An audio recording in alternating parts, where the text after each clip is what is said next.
Hey folks, thanks for joining. Welcome. I am excited to do this for today.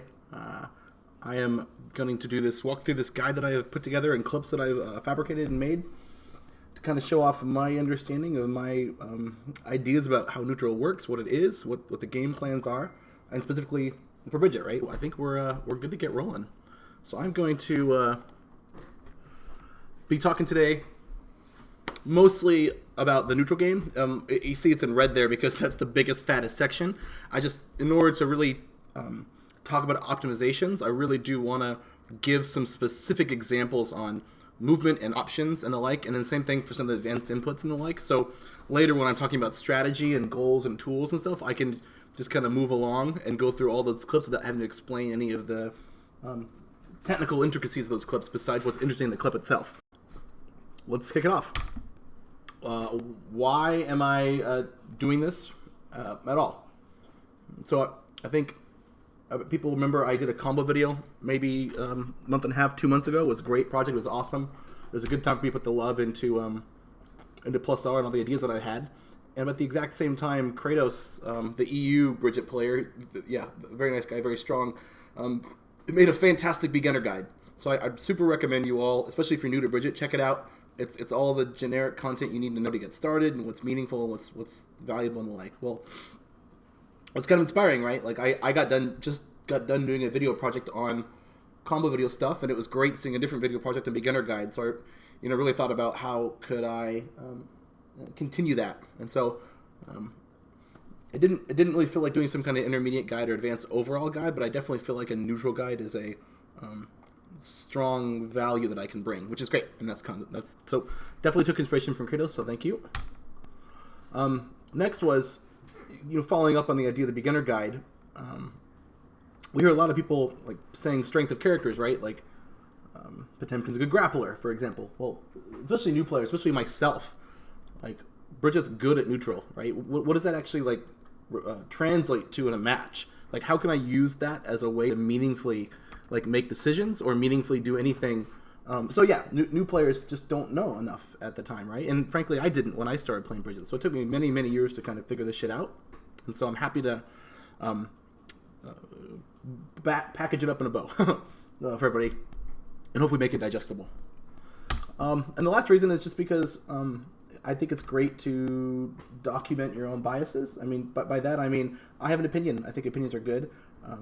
It's my opinion. I'm aware that it's not the right way to do things. So everything I say here is a huge grain of salt, and I do a lot of talking on the forums, Old Dust Loop, and even Discord now about advice and guidelines and stuff. But I certainly try and not be interject my own bias in those answers and results. But I thought this is a great chance for me to embrace it now, especially with the neutral guide, because I kind of play more neutral than most of the Bridgets. And then also kind of like I mean, this is probably a gift to myself back from the past, some time travel heroes, save the cheerleader, save the world shit. But what I've made here, if I could have had this thing freaking 15 years ago, it would blow my mind. So super happy to have at least it documented so others can learn from it. And maybe as Strive, takes on, maybe we have like an archival piece of history here that Bridget neutral, people are, good at Bridget neutral. What does that mean? So I'm glad to have it in one place. Okay. Let's talk about what it means to be a pixie. Bridget is following the likes of Sim and Spider-Man, Marvel 2 Spider-Man, right? ST, Sim, Ibuki, Third Strike. So what does that actually mean, right? People just think that means they move around a lot. But in +R, there is a defense ratio. You'll see here this line in the middle is a 1. That means if you look at all of the frame data for a move, if the move does 30 damage, then the yellow folks there, Faust, Johnny, Soul, Testament, they take 30 damage, right? But the green folks have a defense modifier, so they actually take less damage than the move's standard amount of damage, which is great. And it's a sliding scale, as you can see, right? So Potemkin takes way less damage, and Amelia takes way more damage with respect to the defense mechanic of the game. So Bridget's actually, fifth from the bottom. Bridget has a very low defense. So whenever I take decision making in mind, especially with neutral, where things are kind of even, with advantage of my opponent or myself, I certainly tend to think about this angle and how I need to either make more proper decisions and more quantity of correct decisions than them, or need to make overall less risk than my opponent as well. So this is just purely the defense for the game. Moving along, we have Guts. Guts is a game mechanic where when your life is below a certain threshold, I think it's 20%, but maybe 30. I think it's 20. Anyway, so your character also gains bonus armor.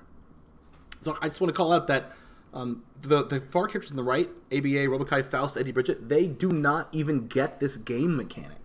This game mechanic of bonus armor when your life is low just doesn't straight up exist. They're not even on the same playing field as these other characters. So this again means when your life is low, your life is very low. And this again means, for me, when we're both at an even opportunity to make decisions, I will tend to choose a less riskier decision because I'm more aware of how hurtful the reward that they would have got over me is. Okay, moving along. Stun. In the exact same way that other games work, there's this invisible threshold of a number that you reach when you become stunned. And so each character has a different max threshold, right? Everybody knows in this game that attacks do a random amount of stun. You know, there's some lower and upper boundaries, right, for how much stun you take. But and counter hits, have a higher floor, and even some moves like Robokai Rocket have freaking triple stun modifier. Maze 6P as well, and the like. So just want to call out that Bridget is 4th worst from the bottom on stun as well.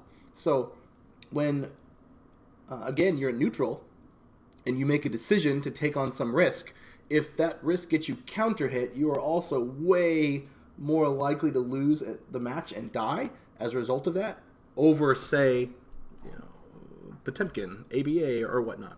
So again, this is more data points that show my decision making and why I categorize neutral with how much risk and what situations I'm in where I should allow myself to take a risk. And you'll see that kind of foundationally later. Cool. That's it for what it means to be a pixie and kind of some of the ideas behind the mindset there. Next, I'm just going to go into some movement tutorials here in training mode. I kind of want to show off some intricacies and just some things that I had to figure out over time, or I think it'd be great to have them all in one place. And they'll come and play later for sure, but I'd like to reference them again more casually later and not very intense. So let's talk about jumping.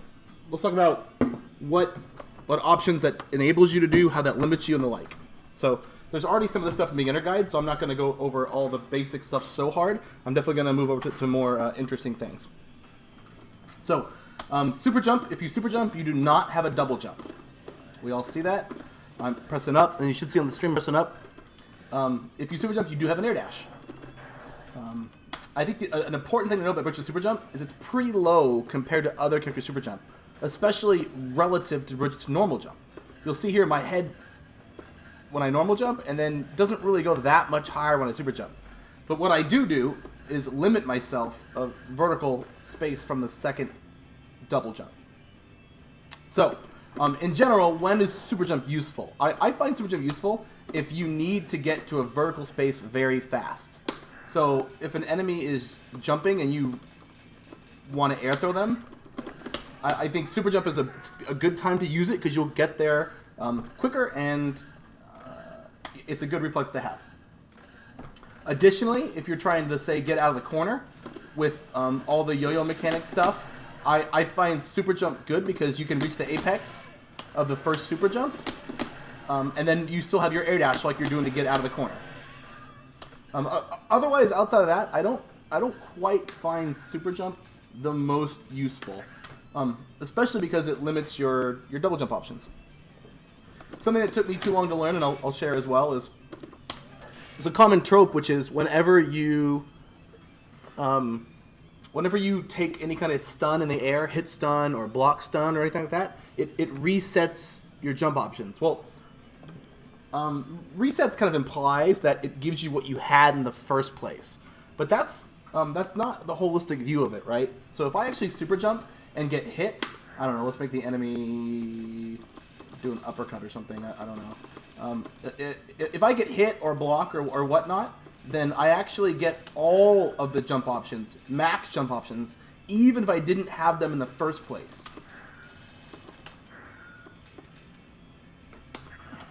Alright, we're finally at it, folks. Good. See there? I'm actually super jumping, but I gain a double jump, even though I didn't have it in the first place. I think that took me too long to learn. I used to think that I only gained my air dash back, because when I super jump, I have an air dash. But you absolutely gain everything whenever you take any kind of hit or block stun in the air. Cool. Next, let's talk about meter management. So I'm going to put this on reset. So it's a common idea that rolling around the sky, you don't get so much meter. And so playing on the ground and being aggressive gives you more meter. That is true because as you walk forward, you gain meter. That's just how Guilty Gear works, right? But I want to just show a couple things. Let's put the meter on like 25. So a couple interesting nuances to show how to help better not put yourself in an FD state. So I will do, my intention is going to be down to 25. You see how I walk forward, I gain meter. Now, if I roll forward, I do not gain meter. That is important to know. But you can roll backward. I mean, the point is rolling does not gain meter. But you can certainly roll to put yourself in position to have more floor space to cover and walk and gain meter. You can interrupt the roll with a normal, like this, and I have not put myself in any FD state. So what that means is I'm not in any kind of negative tension gain penalty. So I can very easily do this and land, walk forward, and immediately start gaining meter again. So if your concern is about meter, then don't spend it, and you will still be in a valuable position to gain it. That said, if you do the FD version, which is safer, and I have examples to show it off later and stuff, then you will prevent yourself from gaining meter for the timeout duration, right? Okay, generic airtime stuff. You get 2 rolls, and your double jump. Even if you super jump, you get 2 rolls as well. Sorry, even if you leave the ground, it counts as a roll and a jump. If you air block, the good, you get your rolls back. There you go. So the same thing works for hit stun or block stun in that regard. That also means if you block something really high in the air, so let's say Eno throws a force break projectile way up high to get you, if you block it, you've gained yourself 2 more rolls and a double jump / or air dash, which is super good. Something you should put in your brain too with movement, if you do an IED, like let's say you get some counter hit combo and you want to IED, you still have 2 rolls left. So what that means is the combo conversion is pretty straightforward because it's the only conversion you can possibly do. Yeah, so because I air dashed, I have the rolls. So Curry Week is asking, does this mean that Bridget shouldn't fear getting air-to-air too much because they can get rolls back, counter hit notwithstanding? Yes, I think that's an awesome way to think about it. The only caveat there is matchup dependent, right? Because some characters can still knock you down from any air hit, like a Testament with a Badlands or something, right? Or a Soul that is a Volcanic Viper when he tags you up in the air. It unfortunately could then just knock you down. But there are some characters that just can't get knocked down, like Eno, and totally fine, totally happy to, and it makes perfect sense to not take the hit, but just realize that it's less risky for you to be up here. And also, like in that space, when you have the double jump, like you've spent your double jump to get up here or whatever, but you have more rolls left than options. But the opponent spent both their options to get to that space. So even if they tag you, they're not really going to get much off of it. Because, I mean, maybe they'll super jump, right? But if they super jump, they're not really going to get some air dash combo or anything either.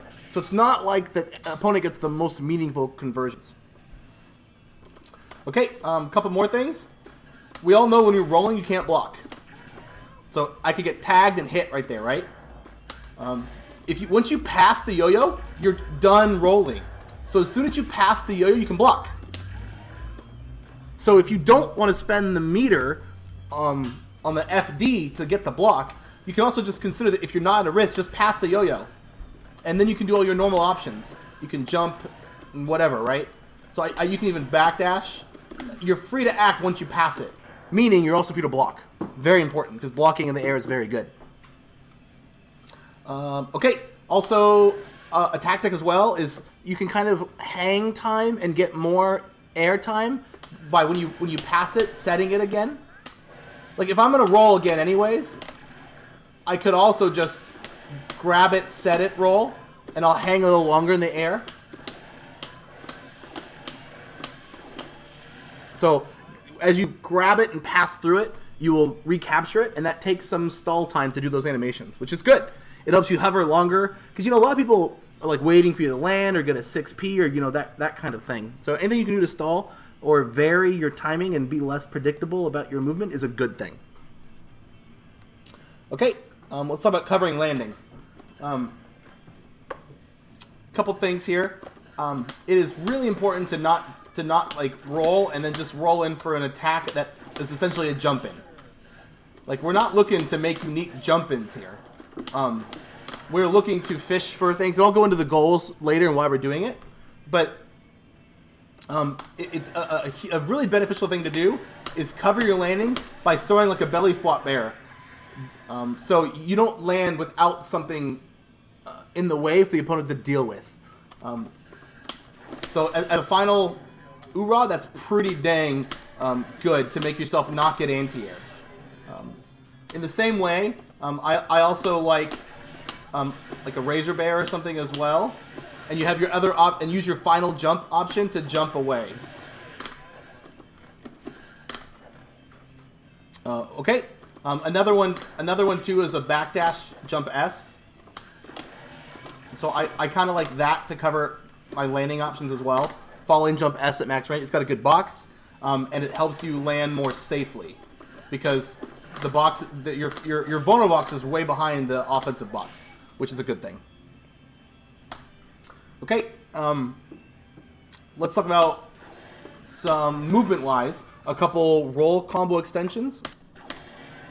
So we all know that we can use the pseudo jump roll to extend our bread and butter, but I wanted to share a concept that took me a little bit to understand and get you all to know it, which is when you use the pseudo jump, you lose all horizontal momentum. Like you pop vertically only. So even if I'm running and jumping, as soon as I do that pseudo jump, I lose the horizontal momentum. That makes sense? So what that means for a bread and like even there, my double jump there went shorter than if I did this. That second double jump had huge arc and a long horizontal coverage.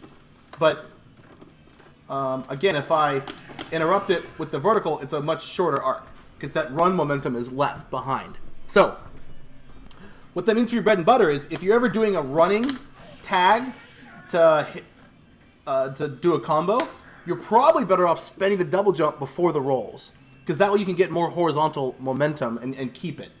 So for example, if the enemy is... So in that case right there, like that double jump that I just did there is going to get me more momentum to finish the combo right there than if I did the roll. I guess I don't have a yo-yo in that example, but it's self-evident. He was far enough away. Yeah, so there'll definitely be times that you pick up a running jump into a conversion, and you might strongly want to lean into double jump first and then rolling extension. Okay, some characters are really fat, like Zappa, Potemkin, and you can kind of vary on your own need because the rolling or double jump combo will both work either way. Cool. So, in general, I have a universal combo to show off with the rolling extension. Let me get some meter here. I have found for consistency and for universal combo, this to be the simplest pattern. And I'll get into the input later. Interesting, my input looks good. Yeah, who knows? Okay, moving along. Something else to call out with air movement and airtime stuff is bears have a recovery time before the yo-yo returns to you, right? So I see a lot of people like trying to zone, and they'll do belly flop bear. But you should realize how much hang time it has, and it just stays on the ground. And so when the yo-yo is not, when it's out like that, you can't roll, you can't pseudo jump, you can't do things with it. And once the opponent's kind of cleared it or whatever, it's kind of useless. So I have personally found the Razor Bear to be very good because you can, it's higher up, but also you can time your double jump with the yo-yo arriving at the apex of your jump.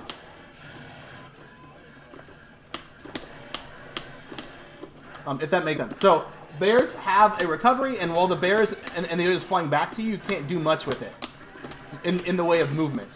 So I strongly encourage more Razor Bear for the sake of what I just did there than belly flop bear as a poke.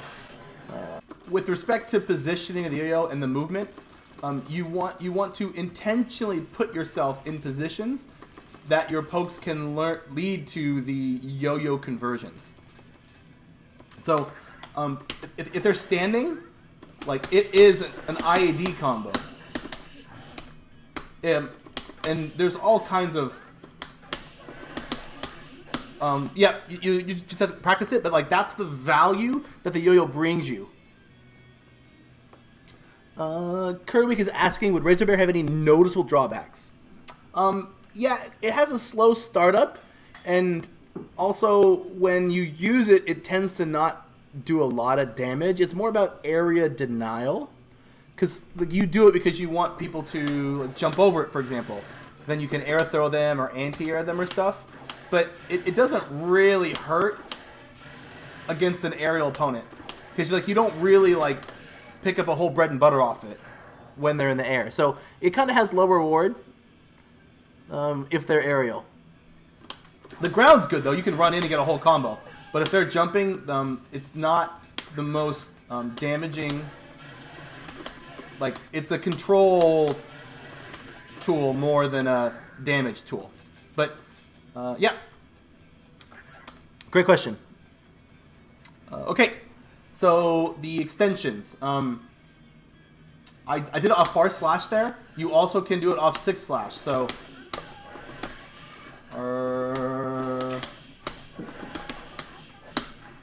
cool. So that's the that's the standing one. Crouching. Whenever you get a hit, you want to run in with slash, forward punch, slash. It's important because it's a lot of damage, but also because close slash is burst safe, and you can delay Gatling the close slash. You can let it naturally rock as well, and wait for the burst and then jump and instant block. But also, it's a lot of hits for the combo. So the more hits, the more pushback there is. Pushback is good because it makes your kickstart and then discharge hit later, which gives you more opportunity plus frames to do the yo-yo set shenanigans for Oki. So lots of reasons to do that. But in general, when the yo-yo's out, you want some kind of extension like this. And because I did the long combo there, it had more hit stun, which is why you saw me be able to set and buff the yo-yo and do some other shenanigans there. Cool. I think it's important to call out these conversions, because in playing neutral, you will get a tag. You will tags. The goal is to hit them, and so you'd like to make sure that when you hit them with low risk, you get the most reward possible. So that's kind of why I'm calling that out there.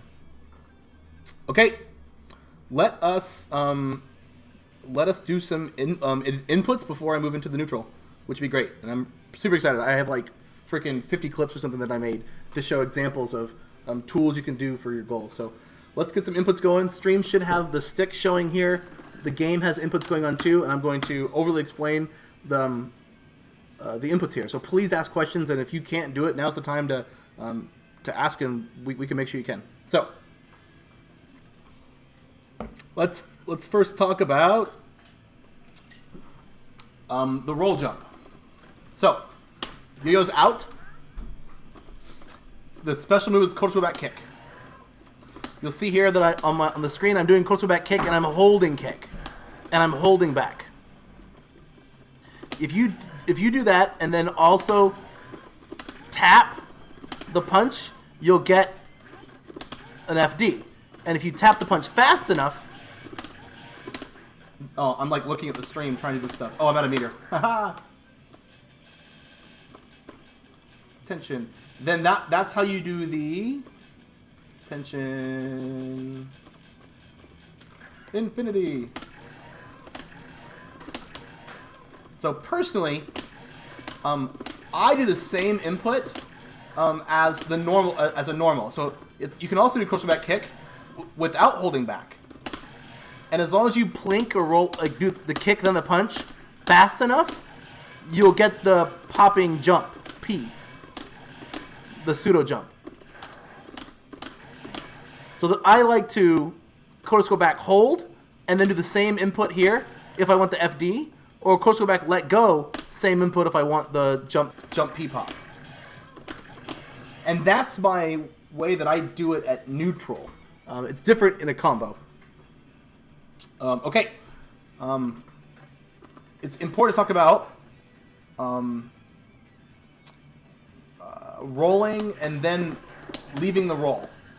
So whenever I'll roll, I'll tend to like hold these two buttons, and then if I tap slash, for me, it will give me a short FD and let me leave. So that's, when I'm rolling around, I'm not letting go of the stick. Like that, I am actively like considering my options. That way I always have the FD on lock if I need it, which helps. And also, you don't have to FD the entire time. Like, that just kind of wastes meter, like, unless you're afraid of a grounded move. But you will block. All you need to do is flash the damn thing, and you're blocking. Rolling. So you can actually split your uppercut, your tiger knee uppercut. So I think the classic way to tiger knee is some up forward thing, or you can do here you go, half circle back, up back, down forward. That's the classic like Guilty Gear tiger knee. It's good for axle bomber loops and stuff. Like, yeah, my input looked really clean there on the screen. Half circle, up back, diagonal forward punch. That's the nice, easy way to do tiger knee uppercuts. Well, Bridget can actually overlap the roll input. So you can do Kotosugo back kick into diagonal forward punch as well. And it's faster, more guaranteed. There are setups that use it, and it's pretty damn good. It's also important to talk about if you do the rolling starship like this, you can FRC it in combo, but you will not be at the height where your FRC is air dashable. You're too low. See, I input the 6.6 there on the FRC. I'm just straight up too low. So when I do the TK Starship FRC, with the roll, I do not plan on air dashing afterward. If I plan on air dashing afterward, then I will do the half circle back, up back, super jump, down forward punch one, like that. Yeah. So the question here, you mean half circle back kick then 3P? Yeah, I do, and I usually always do half circle back for my own like comfort with moves, but you can do it with Kotosugo back as well. Yep, half circle back kick, and then 3P.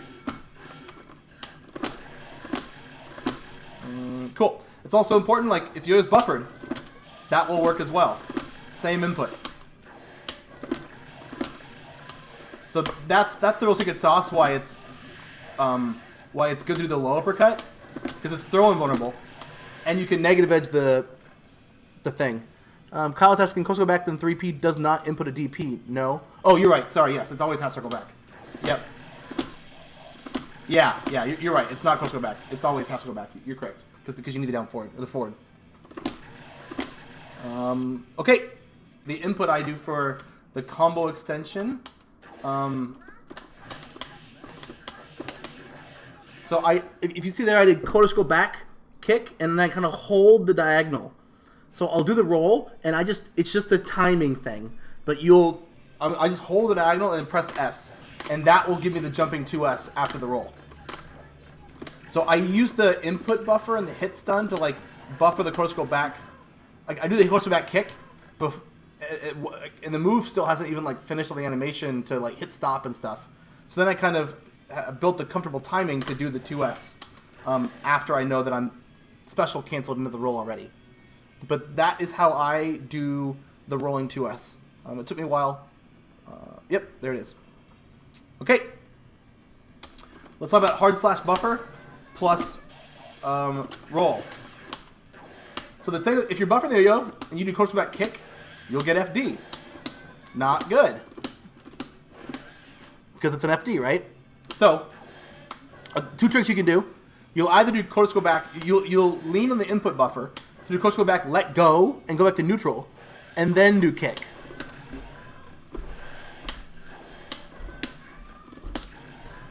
See, when I just kicked there, I actually waited too long after the neutral, and so I didn't let the input buffer use the first inputs. I was just too slow on my utilization of the buffer. Okay, a trick that I personally like doing is quarter scroll back forward kick. Oh, wrong direction. That way I don't have to like wait for some neutral timing. But as long as you don't end on back plus the 2 buttons, you won't get FD. Oh, trying to buffer. Like, this still works just fine, buffering it, but of course you can't do the FD roll. I haven't found a comfortable way to do that consistently enough that make it even worth it. Let's talk about jump installs. Jump installs is conceivably a quote-unquote hard thing to do, but there are a couple. If you understand the game mechanic, which I'll explain now. Oh, is TK Starship safer than regular Starship? Yes. So thank you. God, I want to explain that. For multiple reasons. TK Starship is off the ground, so it's throw invulnerable. Starship does not have full throw invulnerability. Like, for example, if I do this Oki trick right here, an uppercut, that is not throw invulnerable. I get thrown out of that setup if I just do a regular uppercut. So, the TK Starship is throw invulnerable, and it's dang fast. But also, yes, if you look at the recovery, TK Starship recovers a lot faster.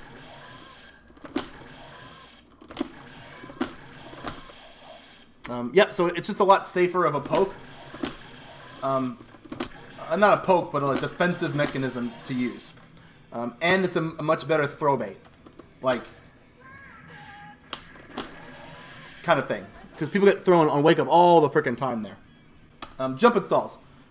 Jump installs, the way the game works is your character has like properties and states they're in. And when they're in different states, you are allowed certain options. So, you're basically tricking the game into letting it think that you're in a jumping state. Because when you're jumping, then you can double jump or you can air dash and stuff, right? So there's multiple ways to get into it. And I'm going to show you the cheating ways now, which is really fun and what I like. So one is, if you jump, then your character's in a jumping state. So until you return back to neutral, like on the ground, you are still in a jumping state. And so you still get all of the jump install options. You'll see that I gained a double jump there. Even though I didn't press up to jump install there like everybody knows. That's because when I jumped, I had the option to double jump. When I landed, I didn't return back to neutral, so I didn't spend the double jump, so now I still have it. That is, as long as you don't go back to neutral. That's particularly awesome because, as Bridget, we'll do things like this all the time. And if you time your landing 5K just right, you'll see I got a double jump there, super jump install, sorry, there, without having to do the up for the super jump install. I just retained it from my first jump. That same concept exists from the Starship. As long as you... so right there, that one's difficult because there is a little bit of landing recovery on TK Starship. So the combo has a weird, couple frame delay in it.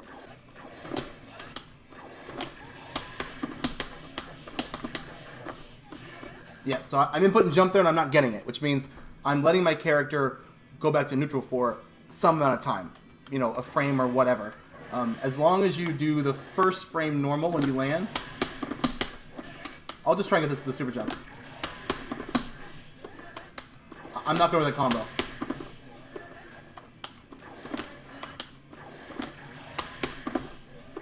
There we go.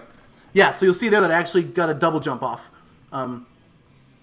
And that's just because I did the normal as soon as I landed, didn't give Bridget time to go back to neutral, and I retain the jump from this jump. I said earlier, rolling counts as one of your jumps leaving the ground. That's why you can like roll, double jump, roll. But, yep.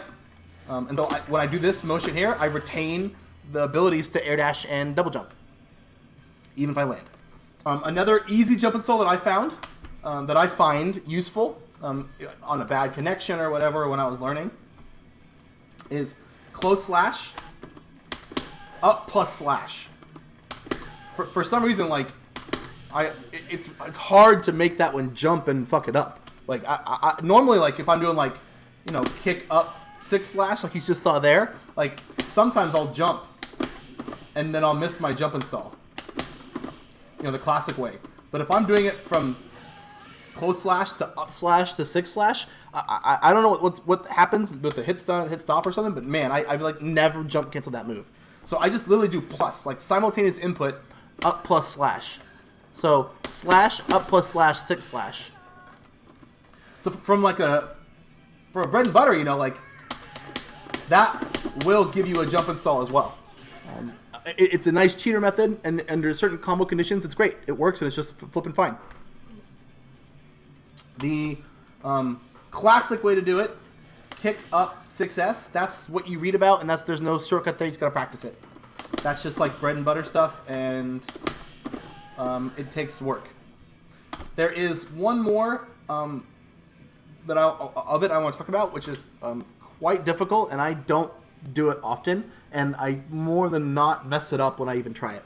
But in this game, you can also super jump install from a single hit, right? So if you do an attack and then jump, you can then start the normal jump, but then you can super jump out of the normal jump. So if you do up, down, up, like that's a single hit into a super jump install. So that's a thing. 6S is a weird move though, because it has so much hit stop, and then you recover it, you jump out of it late. So I have found a 360 is a nice, like I'm gonna do it slow, but the 6S roll all the way to up and then away. So do a 360 away from the opponent like that. If you get the spacing and the consistency and timing right, like that. That is a shortcut I found for a single tag into a super jump install. Okay, almost done with the input stuff. Then we get okay. So let's talk about something I've been kind of coining easy split. I don't want to make a new fancy term, but dash splitting is the idea where you can let the input read your dash, just like we're doing like an uppercut, roll uppercut. Like splitting the one move in between two inputs. We can do the same thing with an IED and the roll. So you can essentially do like a roll FD air dash sequence. It is not that practical. And in fact, most opportunities where it's practical, there's other options that will do the same thing. So at first, let's talk about the easier ones, the easy install. So that's a hard input, and I'll show it off in a minute. We'll talk about it. But the thing to note is the yo-yo, if you're on top of it, you don't roll to it. You do this pop up. Well, that pop up, you can actually air dash off afterward at the same timing as if it was a dash split. So, for example, as long as you're on top of the yo-yo at the right time, at the right spacing, you can combo like that, essentially doing a dash split without having to do any of the forward, back, forward, FD shenanigans. Pretty awesome, right? Okay, so that's the easy split scenario. let's do dash split. So, if anybody you should probably follow along. I mean, you can't follow along at home because you're hanging out, but go in training mode and do this piece. And this was a big eye opener for me about it. Okay, that is, if you practice in stages. So I'm holding 2 buttons right now. Okay, if I press forward, I'll run. If I press back on the ground, I won't dash. I will FD. If I press back on the ground, I will just FD. If I press forward, I'll run. So the dash split is essentially making this sequence happen in the air. But it's important to know, in the air, if I'm still holding 2 buttons, right? The stream can see that. Good. If I hit back, I will backdash. If I'm holding 2 buttons, if I hit forward, I will forward dash. Even though on the ground, you won't backdash. So if you can, yeah, okay, cool. Now, if I'm in the air, well, here we go. On the ground, I'll do back, forward, back. I just block. On the ground, I'm holding 2 buttons. If I do forward, I'll run. Well, in the air, I'll do back, forward, back. I actually get a backdash. Well, on the ground, you don't get a backdash with that. So the air and the ground are different in that regard. And then if I do in the air, if I do forward, I do not get a forward dash. You see that? So what that means is you can't do the dash split if you're holding 2 buttons. So you have to let go of a button.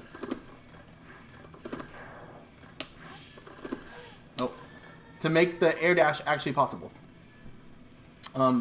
Yeah, so one last thing before I go into an actual dash split example is that the application of dash split. Dash split is essentially a way to combo a standing opponent. So the value of the dash split is when the yo-yo is not in the right position to get the IED combo, like that, like let's say the yo-yo is over here, then the value of the dash split is if I would have got like a 6S, then I could still do a dash split IED combo. So what that also means is if one's crouching, for example, like you couldn't dash split combo them anyways, because your 6S would whiff. So you kind of need enough hits to know that they're standing. Otherwise, it's just not useful at all, right? And then the other thing to note is, it's essentially an IED combo, right? Like, if you're too close, you'll go over them. So the dash split also takes a right spacing to do it, to know that it is like going to fully combo. Here's the real kit and caboodle: is that same spacing that the dash split works on is the same spacing an IED combo works on. But you also have the super jump IED, which will work in the spacing. Yeah, it's all right.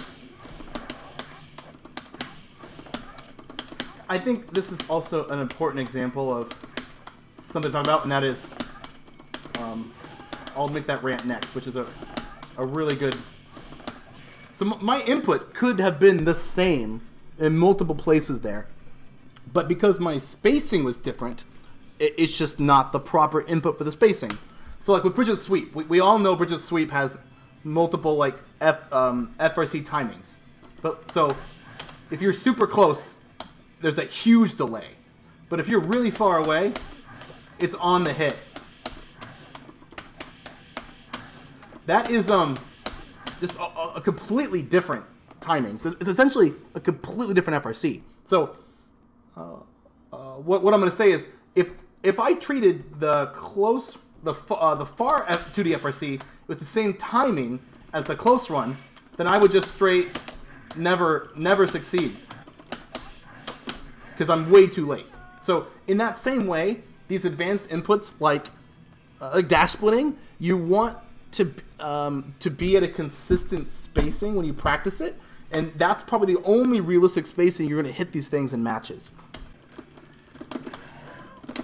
dash splitting is essentially rolling.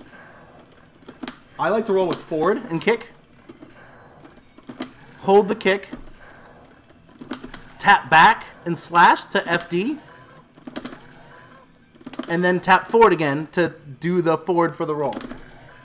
So I just did it there. Again, spacing and timing, like my input could have been correct for the combo version, but not for the neutral version. It is wildly... Dang. Yeah, input looks super clean, right? Timing is everything in this game. And the secret is, of course, to let go of the FD. And when you press back for the FD, let go of the button. Yeah, I think that's all I'm going to show with that, actually. We can actually get into the fun neutral stuff now. Oh, no. I have one more section to cover. Let's go... Okay, yeah, cool. Got him. Oh, landing recovery. Nice. So, hopefully folks can see my clips here. Cool. So I set this example up just to show it off. You can cancel the landing recovery of /buffer, and then essentially get more opportunity, more hit stun from the opponent, or because you act sooner. So, for example, these are entirely possible. Let this go. So you see here what happens is I land in the middle of the hard / callback. That's not a counter hit. That's a regular hit. And then I land, and I do a force break because there's enough hit stun, or I can act soon enough. So that combo is not normally possible unless you land in the middle of the hard / buffer. But the point here is showing that while you're playing neutral, if you're trying to buff for the yo-yo, it's great to do it on your way down from landing because you gain more frames. And you can act sooner, and if things hit, you can do more with it. Okay, and then another example of landing kind of in the middle of an active frame. So you'll see here, I actually land. Actually, I don't know if the stream can see this whole thing. I actually just have no idea. But I'm actually landing in the middle of the active frames of the jump S. That jump S does not go through recovery.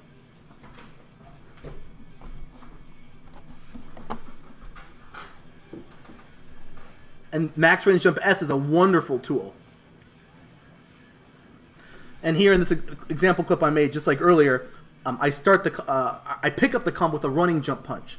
So I should use my double jump early to get the horizontal momentum, which you'll see I do. So that's why I comboed a down slash and then jump kick. So in general, if you're doing a running jump punch, then you want to use that double jump to get the momentum.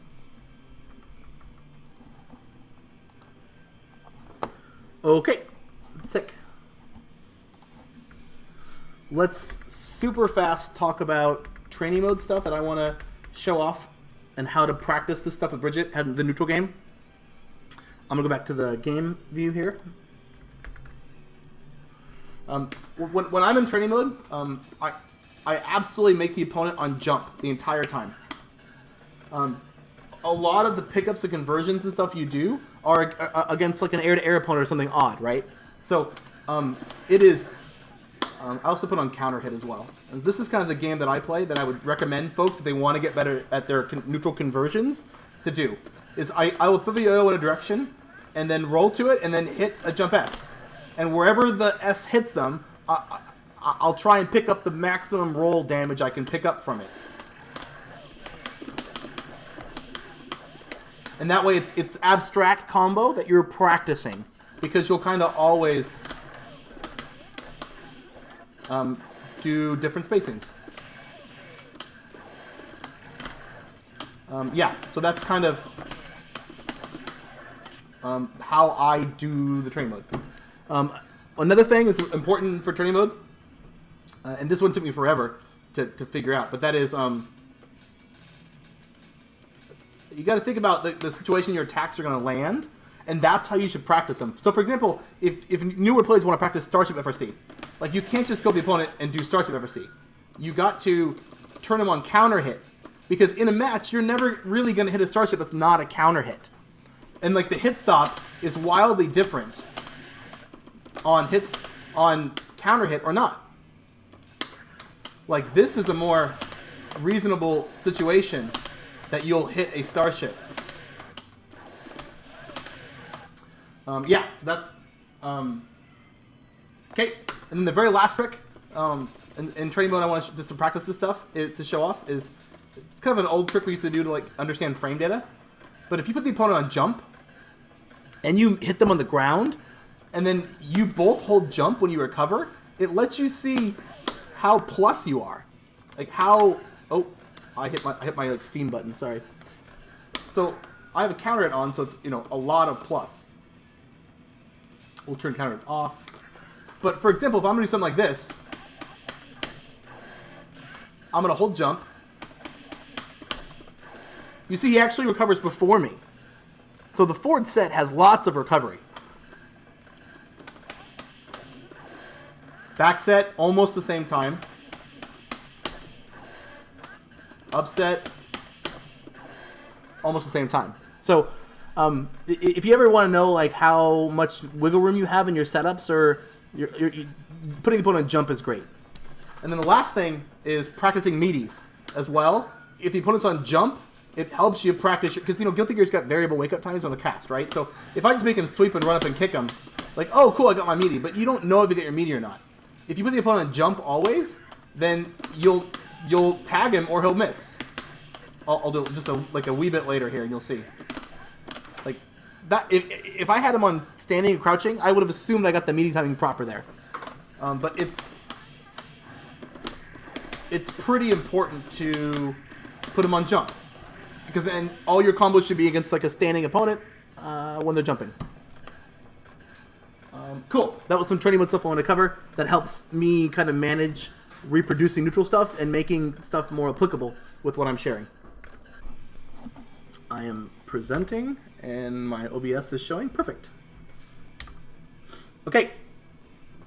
Let's talk about getting into neutral. What is the whole reason we're here is for neutral, right? Everything else was just to make sure we can talk about it and talk about just the neutral piece. So I would encourage people trying to get better at neutral to use the very first match loading screen to think about a strategy, think about a plan, think about your ideal spacing for the matchup. So, for example, like, do they have absurdly good hitboxes? Then maybe you want them a lot farther away from you. In a tournament, 2 out of 3 matches, we always think about what we lost to, but after match 1, before match 2. But before match 1, we should be planning and making an attempt at what kind of neutral game we're going to play. Because our offensive game, we always know, right? It's do your mix-up, do your combos, do your FRCs you practice. Your defensive game, you got to think a little bit about, like, oh, it's an Eddie, they have these kinds of mix-ups or whatever. But those stuff should be more like just reactions that you do in the game, as opposed to a thought-out approach and plan. So,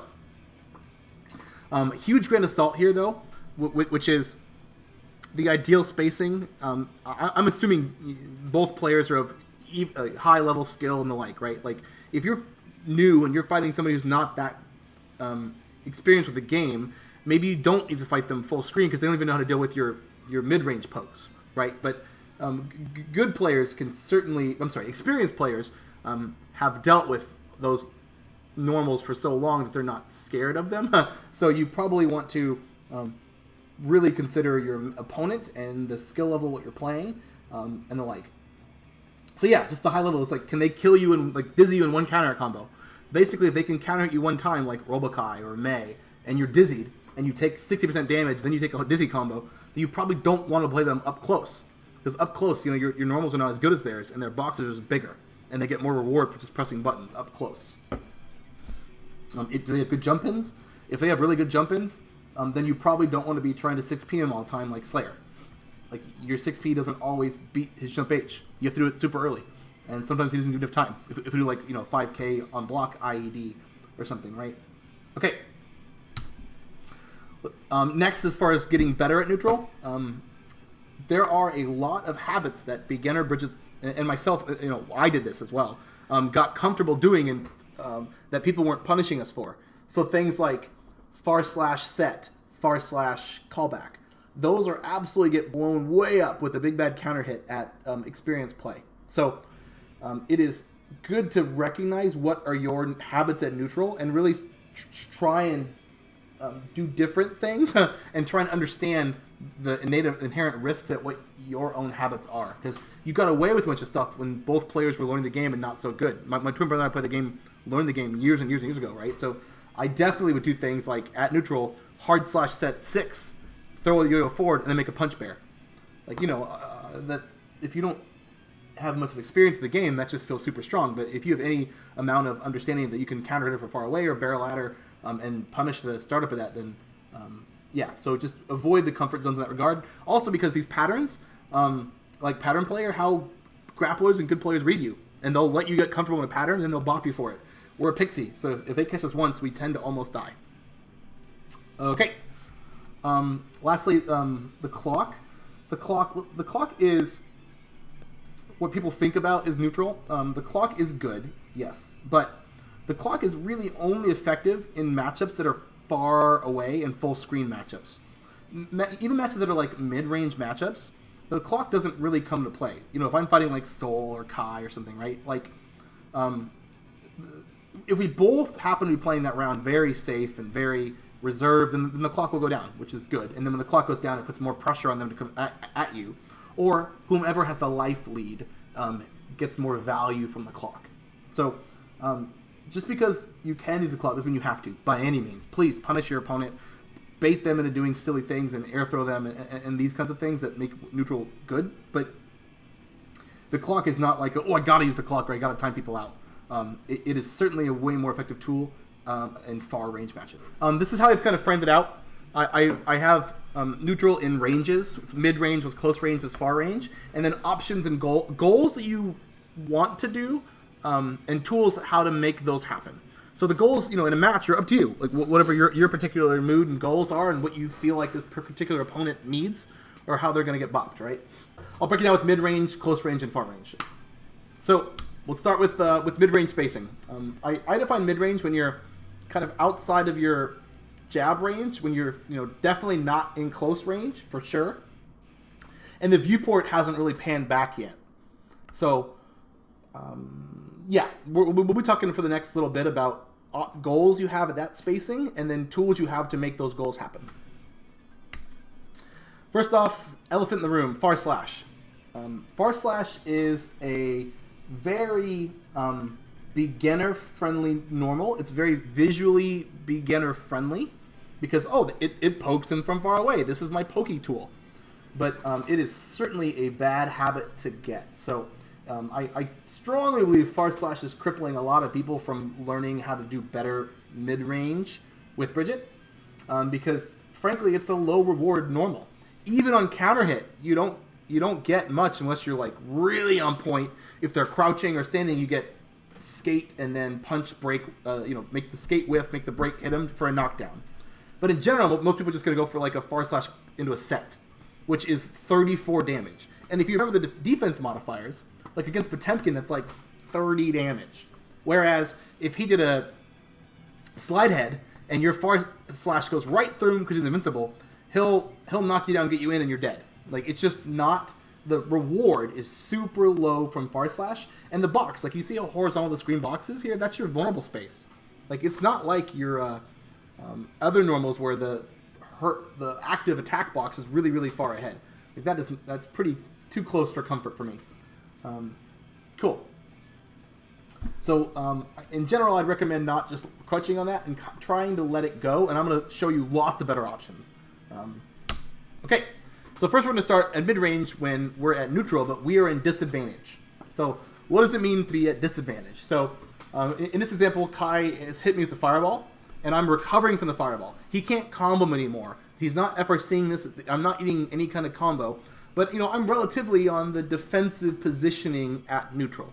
So that's kind of what I'm calling the section and how I want to talk about the goals and options you can do to make those goals happen.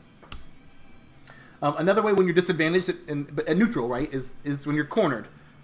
He's outside of punch range here. You know, we're not actively blocking anything, but he's definitely pinning us down. And this is not an advantageous position. It's not even a true neutral. Like, you are on your back heels. Okay.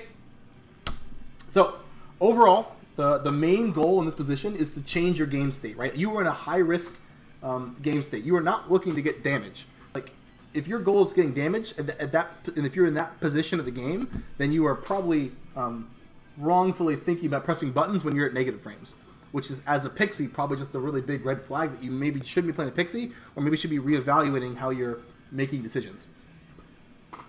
Okay, so main goal is to change your game state from disadvantage to your neutral state, from disadvantage to even, or even better yet, advantage. But either way, it's just avoid risk at all costs and change the situation. So, ultra low risk, and you want a more positive circumstance. Okay, first thing you want to do, a goal you could do, is leave the corner. That is a super good goal, and Bridget has awesome, unique ways to leave the corner. So let's go through and give examples and talk about them. So in this example, I have a yo-yo out, so you can assume it's like I got knocked down and I held the yo-yo out, held hard slash and put the yo-yo up. So this is the super jump, and then 2 of the FD rolling jumps, and then air dash out. This is a fantastic way, you'll see, to leave the corner. Dang, it's loading slow. You'll see here that I do the faultless defense jump one. I'm being extra defensive, taking no risk, low risk. And when I land, I'm doing a jump slash. Again, showing it like I showed earlier. You can minimize the recovery and the move and get more active frames to convert if it does hit when you fall jump slash. Okay, this is an example here to show why the FD version is good, which I explained it earlier, but I'm doing the blocking pseudo jump here.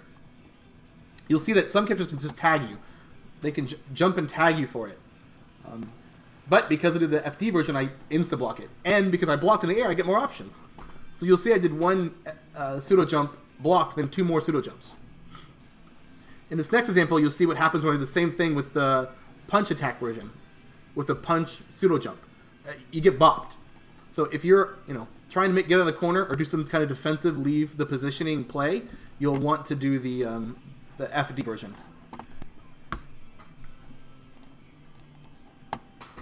Okay, some characters have ways of controlling airspace like this and keeping you pinned down. And so the thing to show here is that Kickstart My Heart under is actually a good idea, because you move, if you hold forward, as you see here, if you hold forward, you move pretty fast. And so in the right circumstance, this is absolutely a way to get out of the corner as well, going under your opponent in a very fast manner. Yep.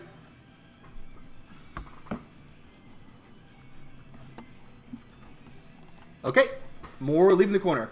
So earlier I gave the example of the yo-yo out already. So in this example, I'm double jumping up, setting the yo-yo up, rolling to it, and then sending it forward.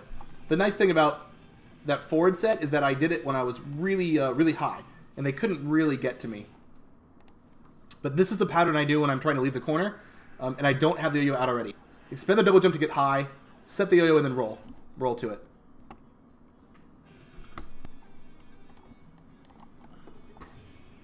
And then lastly, these are a couple ways. If your opponent expects the prior situation, this is a nice way for them to, you'll see.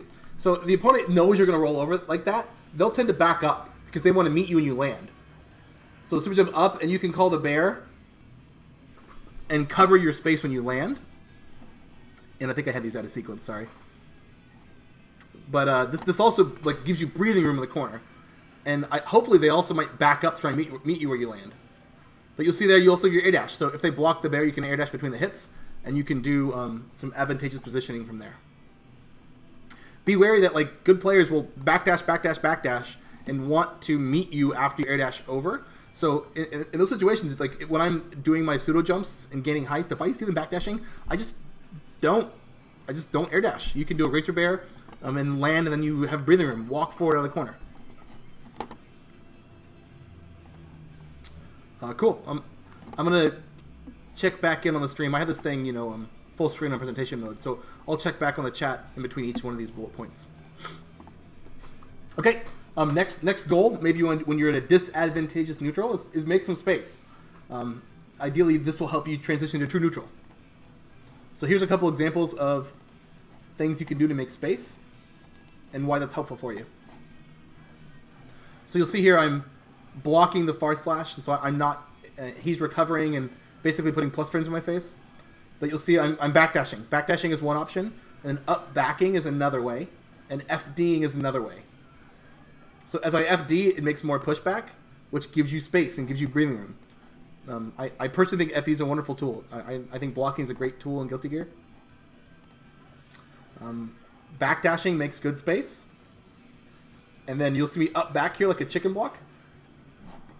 First and second. So once I'm like out of the danger zone there, excuse me,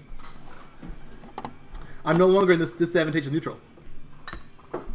And then another example of the same circumstance against the Venom. Chicken blocking example there. It didn't get hurt. Chicken blocking. FDing first, chicken blocking, jumping away. Just showing backdash, backdash, like all the space, you can keep making space. So you're just making a point to show that you have multiple movement options to change your disadvantageous position. Okay, pop back in the stream, check. Okay, great. Next, we are at, again, a disadvantageous position. We need to take low risk, and so you want to bait the opponent for some kind of reaction. In this way, an air throw tends to be a really good thing. But here's a couple of examples. Sorry, I don't have videos of this one, I guess. These are classic, like, think of like Street Fighter, do a jab whiff, and then when the opponent jumps, you uppercut them. Or if they air dash at you, you can do a reactive 6P or a reactive air throw. But this is classic Guilty Gear stuff. Nothing specific crazy about Bridget in this regard. Because again, we're talking about the defensive positioning right now. I do have bait reaction stuff at the neutral later. Okay. Another thing you can do is hold your ground. So this is like when you're 3/4 quarter the corner. 3/4 of the screen, or quarter, you're butt to the corner, but you're not fully cornered yet, and you want to not get cornered. That is totally a valuable goal that's in your mind. So how do you do that? So in this example I am showing here, you'll notice that I roll an FD over the fireball, I backdash to make some space, and I'm still playing defensively here. And then I even like run into him and block. But either way, I'm not backing up into the corner. And then this is a good way to show off a transition between goals, right? Like the goal here is hold the corner. Then when I got cornered, the goal is leave the corner. And both of those things happen, in a matter of 3 seconds. These games move fast. But this is just showing that you have options to like roll over fireballs, FD, run in and block, and do things to hold your ground positioning as well.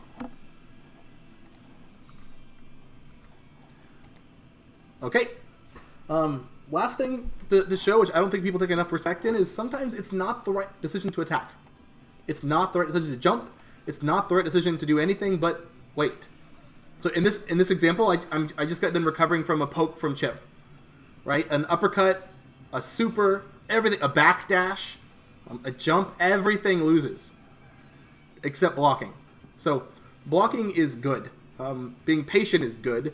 In fact, I won a match today on Boston Movie. Came to the last hit, and I was blocking and waiting, and Testament teleported, and I got the throw on him because he teleported with the warrant on me today. Like, waiting when you know you shouldn't take a risk is a valuable, good thing, because sometimes you just don't have better options. As a pixie, like, you can't afford... Yeah, like, if they got the meter or something and you know it, you just can't afford it. Your life will end. Okay, let's move on away from disadvantage neutral, and this is the fun stuff. I think this is like the real thing people are wanting to come to this talk for. Let's talk about regular ass neutral. In this situation, at mid-range, the viewport is not pulled out. You could be aerial for sure. You could be both grounded. One could be in the air. We both are. Nobody's in any distinct frame advantage or anything at all. and nobody's in any distinct disadvantage. The goals here are take little to no risk, and score some damage. Like, damage is how you win the game, right? Like, it's not like you're just trying to run around to evade them for fun. Like, it can be fun in some matchups when you can exploit their movement, but in general, you need damage. That's how you win the game. So at this point, now that we're at true neutral, you can choose to take more calculated, safe risks to gain damage. You're in a better, favorable positioning to do that than you were prior when you were, in negative frames. Okay, so let's talk about fishing for low-risk conversions. So I have a bunch of examples shown here, and they got some really fun, cool stuff. So let's start with, and just to share, I did this on purpose here with the jump S. I think jump S is such a, look at the box. Look how wide that box is and how good that box is. It's so much better than the far slash. Like, and it just, yeah, the reach is big, and the hit stun air-to-air counter hit is so much better than far slash. You can land and then run and pick up conversions off it. So I think that's a much lower risk of falling jump S normal to throw out than a far slash where you're just sort of like whiffing it and then doing the recovery in their face. Jumping and fishing. Roll traps. This is my favorite. This is my favorite shit. This is, I wish I knew this stuff a decade ago, 15 years ago. This is stuff that I think Bridget can do that takes some really good input practice. Ender option. I'll just go through. I don't know if the sequence is right or wrong. Oh, I know this one. That's the ID one. Oh, here you go. So in this example, you set the yo-yo, you immediately do an FD jump, a pseudo jump, and you call it back. But the real secret here is, if that hits, then you can recognize it hit and then do a jump kick for a conversion. It's pretty low risk. It's not super low risk. It's pretty low risk. You're also doing the FD jump, and you're also ascending very fast after you do the yo-yo set. So if anybody's trying to chase you, you're not where you were when they decided to chase you. Like, they see you right here, and like, oh shit, I'm going to jump into her. But by the time they jump into you, you've actually moved way up here, which is now where the yo-yo is. So the yo-yo there then counter hits them or hits them. It doesn't matter counter or not. And you'll see here again, you pick up a full combo: kick, jump, kick, slash. It's awesome. This is definitely air-to-air fishing neutral stuff. That why Bridget has the niche that Bridget has. A couple more examples to show on that one. If they don't take the bait, see, I do this at neutral. You'll see here, like, I'll fish for that. This is what it looks like. And an ender, like, if I don't get them to jump at me on the first one, I like doing a down forward set. You'll see here, and then backdashing. I'd say yeah, and then do the down forward set, pop, call it back, and backdash, because you'll see it follows me. It follows you backwards. So you have this like nice parallel of you backing up and then the yo-yo following you. So when you land, the yo-yo, in fact, I'll pause there. While you're landing, it's on top of your sprite. So you've actually not grabbed the thing yet, but what this means is if anybody pokes you, you're blocking, and simultaneously they're counter hit. And I have an example to show that, but I really like this pattern here for a defensive maneuver, that if they choose to swing at you, that's their risk, and they might get counter hit. So here's that example again. So you'll see here from that 3 set into the pop callback. 3 set pop callback and block, because they chase the yo-yo's following you the whole way down. Like, they get countered from the yo-yo the same frame that they make contact with you. And because you're in parallel, you're kind of chasing each other. I'm sorry, because you and the yo-yo are in parallel, you're not going to grab it until you land. It's a really good defensive thing to do. I don't remember this one. Oh, okay. In this example, I'm showing off that I just showed you the FD technique because you'll see. If the enemy's there, you want to block him. But if you do the punch technique or the pseudo jump with the attack, sometimes, unfortunately, you'll make contact with the opponent. and then you won't convert off anything. And you kind of spoil the situation, and they can air tech and whatever. So if you're fishing for this particular thing, I would recommend the FD version, not the jump punch version from the pseudo jump. Yep, those are roll traps. So we'll do some off-screen traps now. I already showed some of those earlier, but these are about off-screen not crossing the opponent up. I should have showed these first, but whatever. So in this circumstance, I did you do a back set, and you do jump, pseudo jump, pop jump or whatever, and then at the apex you jump, you can do a razor bear or force break. I've absolutely won countless rounds to this like final hit because it's off screen. It's super low risk. They're not tracking it. You know, us Bridget players know this is a back set right here, which means it's going to roll across the ground and go all the way to the middle of the screen. But these players don't always like recognize your set pattern enough to, and then you jump and you hide the viewport. The viewport's up, so it hides the ground, so they don't even see the yo-yo rolling to the middle of the screen right now. And then force break tracks on them. Again, this is a super low risk way to fish for some damage. Here's an example of punch bear. This one I like a lot, actually. This one is you'll see. You can actually get an air dash as long as you do the. You can get a full conversion off this. I should do this one a lot more. I don't know why I don't. But if they happen to occupy that space with a punch bear, you get an air dash into a full fat combo. So you do an up forward punch, and then pop with the punch, pop, and then punch bear. And by that time, the back set's rolled all the way in front of you.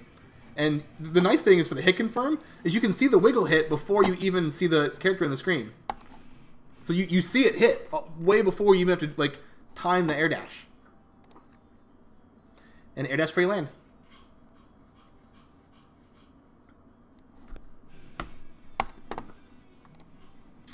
Okay, last section here, jump punch. I throw jump punch a lot. Jump punch is a very good box. It also recovers about the same timing as the roll pop, so there's really nice convenient overlap there. Yeah, so we'll just go through it. This is an example of jump punch with no run. The nice thing is you do jump punch. Oh yeah, nice. I showed one with and without the yo-yo. I did a good job here. So I'll absolutely just do a jump punch to the opponent, and if I happen to tag him, then you can do a down slash jump cancel for a combo. And furthermore, the same situation, but if the yo-yo is already out, like in this example, then you get an even bigger combo with some rolling extensions. Yeah, and jump punch has a pretty good box in front of you. And it tends to be fast. I mean, it's faster than a lot of people's other normals too, especially if they're throwing like a mid-range normal. Your jump punch is a lot farther range than their jump punch, so you tend to you use a faster button than they do. Tend to. Yep. So that is super common fishing for damage at neutral. You'll see me do it all the time. It's what I'm looking for. If I get the jump punch to connect, sweet. I'll do a little bread and butter off it. If I don't, you can recover and have more airtime and do all the normal movement shit you want. So this is an example I showed earlier. If you were doing a running jump punch, you definitely want to spend the double jump and get that momentum to get the full convert. Here's an example of running with the yo-yo. Notice I did the double jump again first. Yeah, you get it. Then I ended in 2 rollings because I wanted to keep the momentum from the run. And then this, I was giving them earlier, I got confused, but this is, in my opinion, the most generic combo, works on everybody, which is do jump punches until you're under them. And then the first extension you do is a rolling 2S. Then you jump cancel that, and then you finish with another roll. But that tends to be consistent with the jumps and the cast. If you like super jump install or whatever, like it tends to always be the go-to. You can of course maximize damage and know each opponent in every single box in every single situation, but that tends to be the abstract generic way to get the most damage. Okay. Lastly, a couple character specific things I think that that Bridget can do that are super helpful in matchups that you're fishing for low risk conversions at true neutral. Okay, let's start with Zato.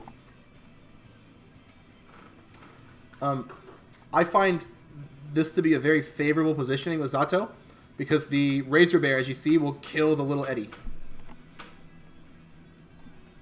And in this situation, you know, like you're, even if you're not getting damaged, you're infinitely better off with little Eddie dead in this game because that's to refill really slow. So a grounded Razor Bear is great to stop Eddie at when you're both at even neutral. It also kind of prevents him from summoning too, which means he'll use a lot more drills, which means he opens him up to be red for an IAD, which is really good. Okay, a couple ways of Testament as well. This is a nice spacing because you're kind of outside of Gravedigger range. But I particularly find the jump forward set and belly flop bear can punish a tree or a most special moves that they're doing.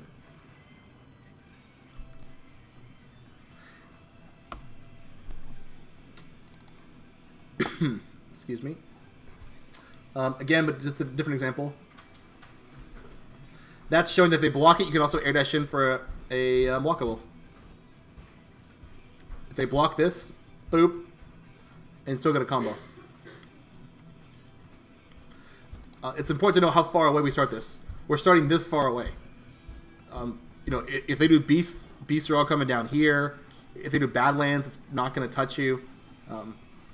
These kinds of things. It's pretty safe, especially for Testament, who has a lot of unsafe spaces for you.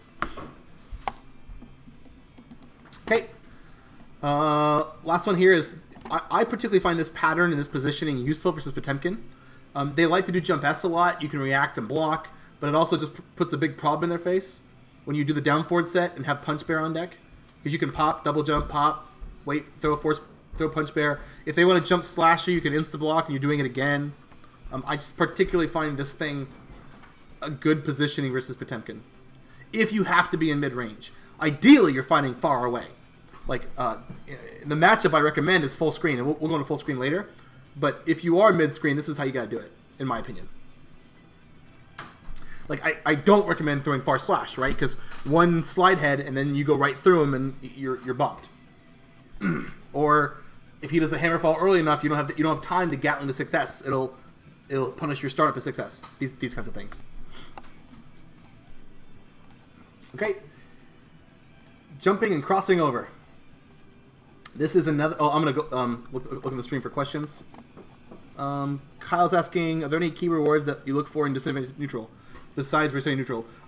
No, not really. Like the main goal is to change the game state. Like you are a pixie, you can't afford to swing or try and get damage. In my opinion, you are looking to be at true neutral or advantage. If you're at disadvantage, like that's just change the game state. That is the primary goal. Is like in that game state, you're more than likely losing. And at neutral, because Bridget's good at neutral, you're in a more favorable position than your opponent is at neutral. Okay. Let's talk about jumping over and fishing for low risk conversions. So there's options with belly flop bear. You'll see here that you can I'm way in the air first off, right? So Soul's gonna have a hard time chasing.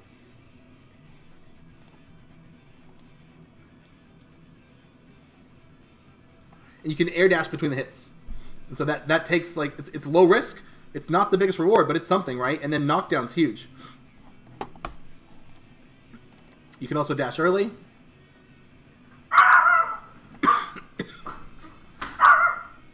So again, I'm super high in the air, super low risk.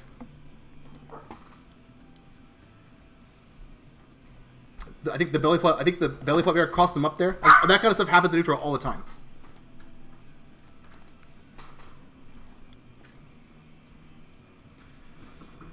Crossover, and this is showing that if the belly flop bear hits him in the air, you can even combo with the 6S. It's a dynamic pickup, and it's all you get, but it's great. Like you just went from a true neutral situation of low risk to you getting some damage, which is everything you'd ever want, right? That's why we do neutral. Again, low risk, and that's showing if they get hit standing, you get a whole fat combo. That's pretty rare. because usually they're in the air trying to chase you around. But jumping and crossing over. Okay, let's look at some more jumping crossing over stuff. Yeah, so this is really good. If you cross over them with the buffered yo-yo and then a falling jump S, it can connect in all kinds of dynamic ways, which is why I said earlier about turning mode and putting stuff in jumping and counter hit on random. But your falling jump S will absolutely cover your butt, and you can connect and pick up damage with the yo-yo. We'll do the same thing here. Sometimes the yo-yo hits them, not your jump S. And then if the yo-yo gets them on a counter, you get a fat combo. That's pretty low risk. Like, you're just going above their head, dashing over them, and throwing a jump S.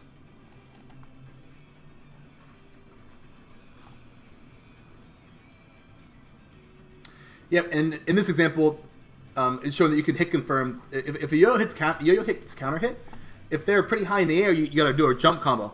But if they're low enough to the ground, you can run up and get a full ground combo. I mean, this is huge.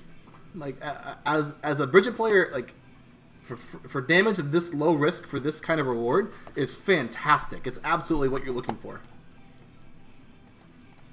That was a whole ground combo, like a launch combo and everything. And this is just showing what it looks like without a counter hit, without jump or whatever. But this is still a favorable and advantageous thing. Like, you maybe got a hit in with the yo-yo, or you put them block stun. Like, this is super good. It's neutral, you're doing stuff, but you're really just fishing for low risk damage. And in this flavor of that, this tool is jumping over with them with hard slash buffer and jump slash. Okay, next is Punch Bear.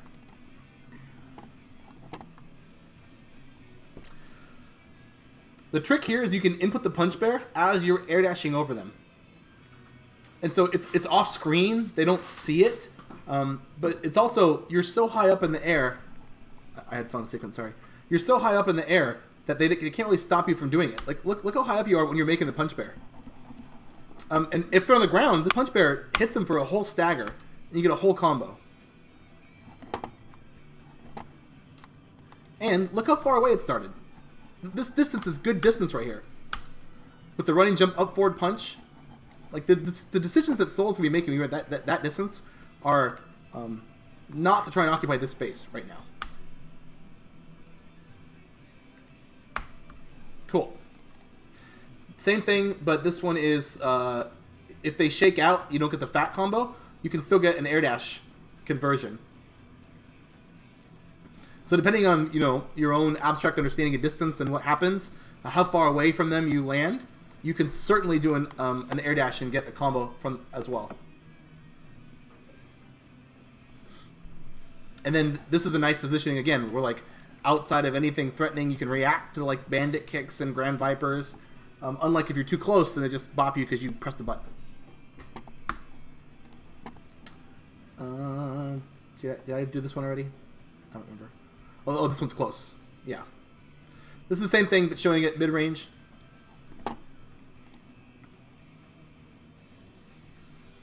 The nice thing about this is it's off-screen, and so they might think they want to jump to like, oh, like they see the stall because Bridget stalled with her head, but the stall is the bear startup, and so if they're in pre-jump frames, they'll get bopped by the bear too, and you get a whole fat combo. These are some of the things that I think are powerful at neutral, that are low risk and get you damage.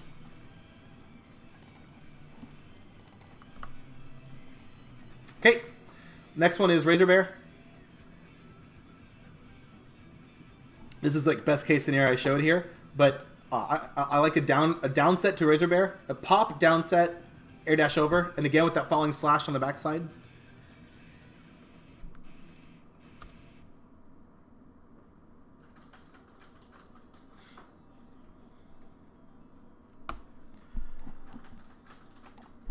Okay, that is it for crossing over.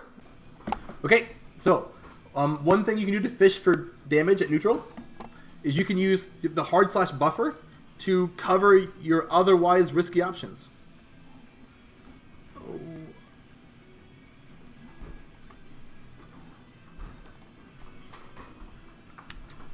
So in this example, you're seeing that 6S here.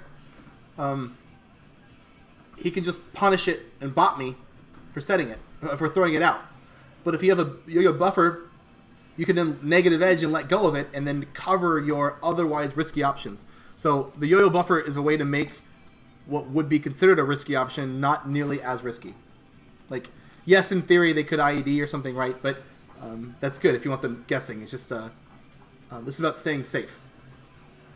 And frankly, I would do these a little less than the other things I'm going to show. This just happened to be the first section.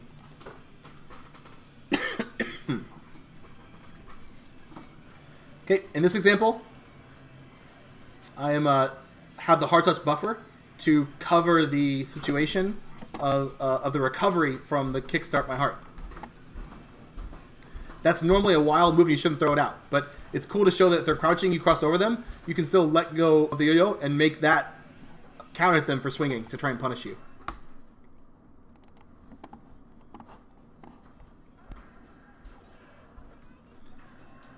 In this example, I have the yo-yo buffer there. And it also makes the skate a frame trap. And it also makes, if they get hit by the skate, you can, hit by the yo-yo, you can combo.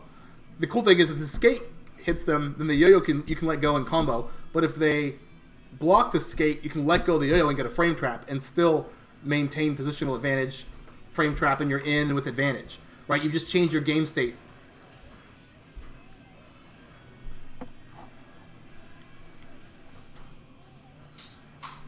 Right, like it goes from far away in when you're in, then to some knockdown Oki situation, which is super good. That's the transition you're looking for always.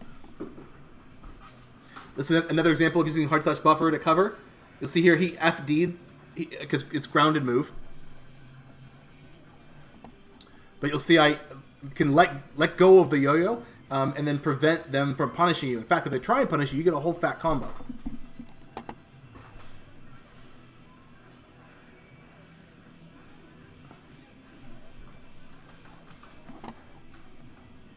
Okay, a couple more examples of using hard touch buffer to cover your butt. There as well. Like we're in. I like the 3P there because the reward's big, and we're kind of I'm at like +1 or 2 or something, anyways. 3P is good versus Slayer because Slayer is 2H. It goes over his 2H. But if you're buffering it, you can cover your options and make it super plus.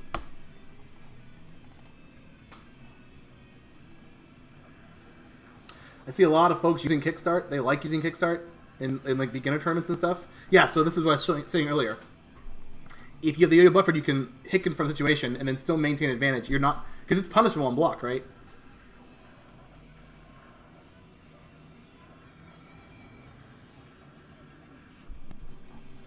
Cool. Okay. Landing, and I showed that one off already. So that is it for fishing for low risk conversions. If you're at true neutral and you want to fish for some damage, that's the do stuff. Okay, I'm checking the stream now for some questions. Show warm. Kyle's being encouraging. Love you, Kyle. You're the best. Bridget needs fingers to count your movement options. Oh yes, thank you. That actually is something I wanted to say earlier about the jump punch. Good reminder. Fishing with jump punch is good because you can obfuscate the visuals of the roll and jump punch or a double jump punch. So it makes it difficult for your opponent if they are even trying to track your jump options. Because they look very similar and you're doing something that's like uselessly, to the opponent when you're far away, the jump punch looks useless to them. But really you're also obfuscating what type of jump option you're using, which just allows you to be more tricky about how you land and how you take advantage of the airspace with the options they don't know you have. Okay, next, bait for reactive punishes. Again, we're at true neutral here. And these are things at true neutral that if opponents do, you can react and punish. So this is like not mind reading. This is just straight up doing it because they did it and you can get free damage.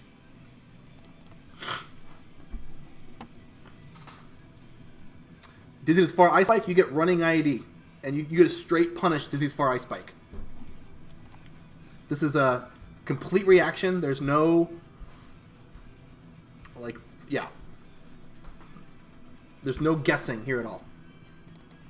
Mid-range, you get the same thing, but you don't even need to run. It's even easier. Just IED combo, unblockable. That's a big turnaround, right? For being for waiting and doing nothing. This is another example of why waiting and doing nothing is good. If she sets a fish, you can 6S her or something on reaction as well. But if they ice spike, you can block an IED. It's pretty good. Okay, Faust pulls. You can 2K under it and punish him with the set. Again, it's on reaction. When you're both playing neutral, if he's playing grounded game, that's free damage, and it's a favorable because you get the Yo-Yo and the up-back set, which is pretty good versus Faust as well.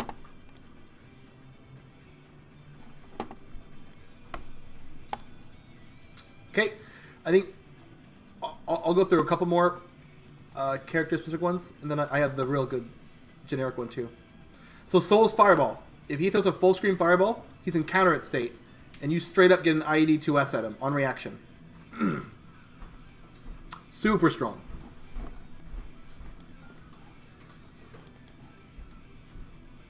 Okay, this is a good example too. If there is a target on somebody, on reaction, you get a whiff punish. You can just if they press a button and have some recovery, you can always see it and rip a Force Break Bear, wherever they are. Again, you'll notice my character did it like after I recognized he did it, and it got a punish.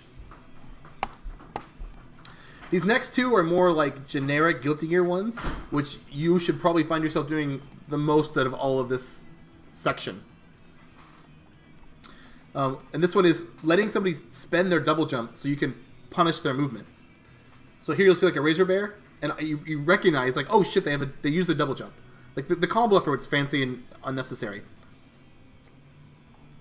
But as soon as somebody uses the double jump, you should recognize it, and like, oh, they can't stop what I'm about to do now, because you can meet them and throw them.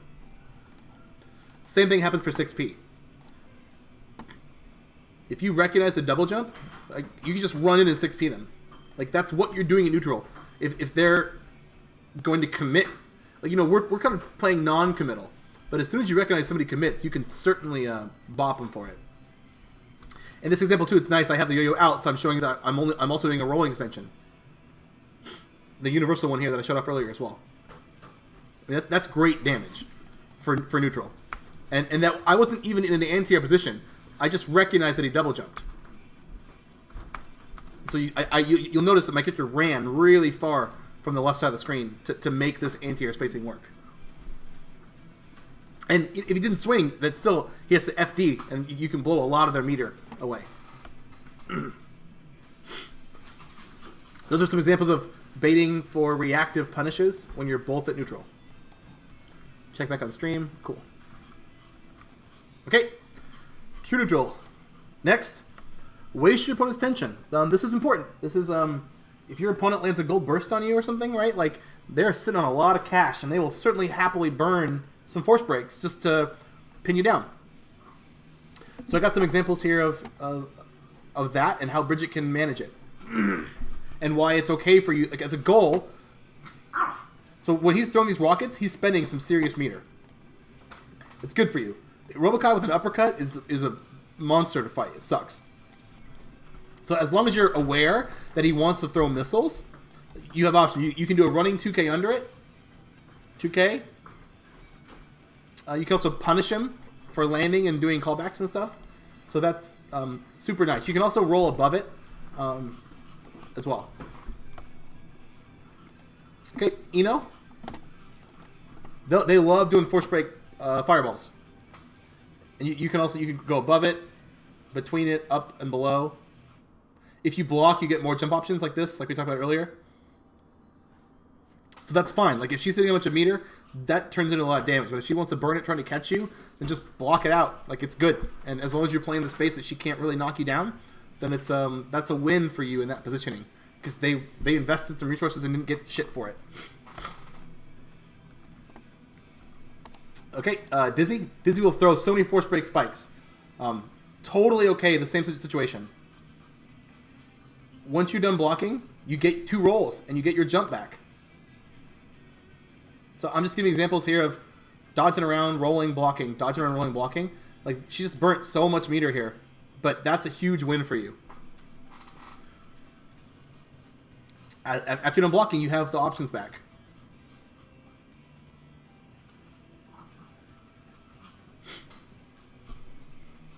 I just did some random sequencing there, but that wasn't a script. It's just, the point is, like, they burned a lot of meter, and that's a win for you.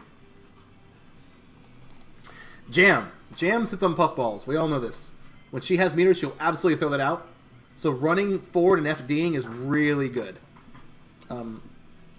She will blow all the meter on that. And then usually if they get frustrated because they can't open you up with the balls, they'll IAD. And so her IAD is pretty easy to air throw if you do a roll. It's kind of harder to air throw if you just do it because the jump H has got a weird box. But yeah, I particularly enjoy the back set and then FD breaking, and then just reacting. Because you can also roll an FD as well. And if she air dashes, you have to throw.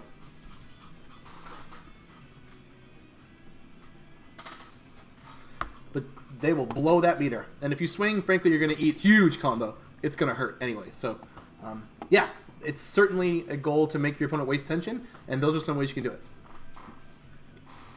Moving along. All right, next. And these are ones that I shy away from. But, you know, in the right clutch moment against the right read on the opponent, you know, if you're playing like a 2 out of 3 and you've seen this pattern from your opponent multiple times, there's certainly the time to make a read and then make a big punish play on them. So I just have some examples here to show some common read punishes, which are good. Really good, that are comfort things for certain opponents. Carcass raid, you can IAD. If you know he's going to throw the force break, you can IAD him. Or the fireball, anything. Notice that I started the IAD at the same time he landed because this example is showing that it's a read. I'm absolutely making a gamble that I know what my opponent's going to do. And if I know they're going to throw the horizontal fireball, force break or regular, then you can air dash at them. Faust, item toss. If you know he's going to item toss, you get a counter at 6S. And if you're close enough, then you get a running jump conversion like that, which is really sick. But only if you're like in mid-range spacing.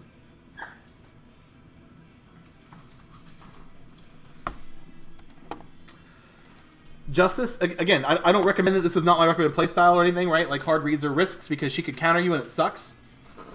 But it's a pretty favorable positioning to be. And usually you're full screen versus Justice. You're not in mid-range, so you don't really get that big combo like on Faust. Faust likes keeping it mid-range, so you play it mid-range more than you want to against Faust. But absolutely get the far slash 6-slash when she does the missile. As a follow-up to the combo to the 6-slash.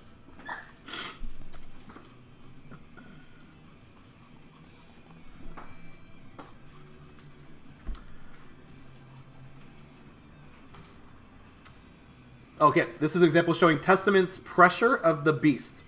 If you absolutely know they're going to pressure Beast, you can certainly IED at them and get a full punish. Now, it's a risk. If they do net or they do tree, like, they'll recover and block. And net will punish you. But it is certainly an option that you kind of have to exercise, otherwise you'll get bullied.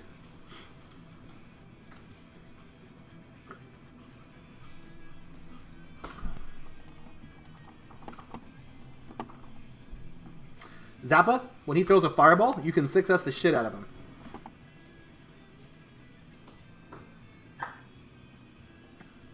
In this example, I'm showing that you take the counter combo into up back set, into the knockdown with the super, into an unblockable.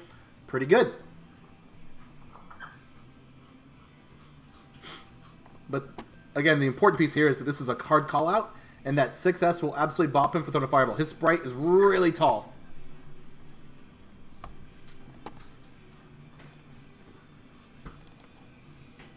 Zato, if he does a drill, he's IED vulnerable. So this is just a call out that you should, at least do once a set, if you're comfortable, if you're confident. But again, it's about, reading your opponent's patterns and reading their habits and exploiting it. You spend a lot of time in neutral, right? So you play around your opponent. So you find out what their comfort zones are and what spaces they like to do what things. Then you bop them for it. This one is really super, super cool. But you'll see that you can punish recovery of normals with callbacks into some real into some real air dash damage and stuff. You'll notice that it's not buffered, but I jump, buffer, and then I let it go, and I still like punish his recovery on his whiff. So certainly possible to know if you know they're going to poke, then you could certainly set the yo-yo in the position to maximize the damage when that whiffs. These are just examples of some hard reads that are character specific because they happen a lot more often than your opponent's habits. Most Faust will throw an item and you could call it out if you get comfortable knowing when your particular opponent is throwing items. Most Venoms will always throw that horizontal fireball, so you could get accustomed to your particular opponent and then make the call out. Okay, next. For true neutral, something you can do to gain damage and, like we're talking about, and take a little risk, you should exploit their natural habits. So that's the long story. The short here is that you're jumping Starship and jumping hard/set 5 stall your momentum. So this is also a risk, but it's worth showing that if you know your opponent's going to 6p, like in this situation I'm showing that the opponent's 6ping. So if you take their obvious bait for the 6p, you can counterplay it with your own uppercut. And punish their good habit of doing the anti-air there. Exact same scenario with the hard/set 5, the neutral set. And this is a common string you see from Johnny there. Wait for the air dash out, and then get the bop with the 6p. But if you yo-yo set, he has a long recovery, and you got to do a whole combo there. Again, these are a risk, and I don't recommend this playstyle, but yeah, you do it every once in a while. Excuse me. Cool. I'm checking back on the stream. Looks like no questions, and we're still going. That's great. Okay, let's talk about neutral game when you're in advantage. So we've covered disadvantage. We've covered true neutral. Now let's talk about when you have frame advantage, what that means. This looks like, in this picture I chose because Sol is recovering from hit stun, right? And Bridget is setting a yo-yo. And same. In this situation, Sol is aerial, but they're both aerial, but Sol is recovering from hit stun, and Bridget's setting a yo-yo. So these are kind of post-combo, if you will. But they're at mid-range spacing, not close range. They're mid-range spacing, and you have the advantage.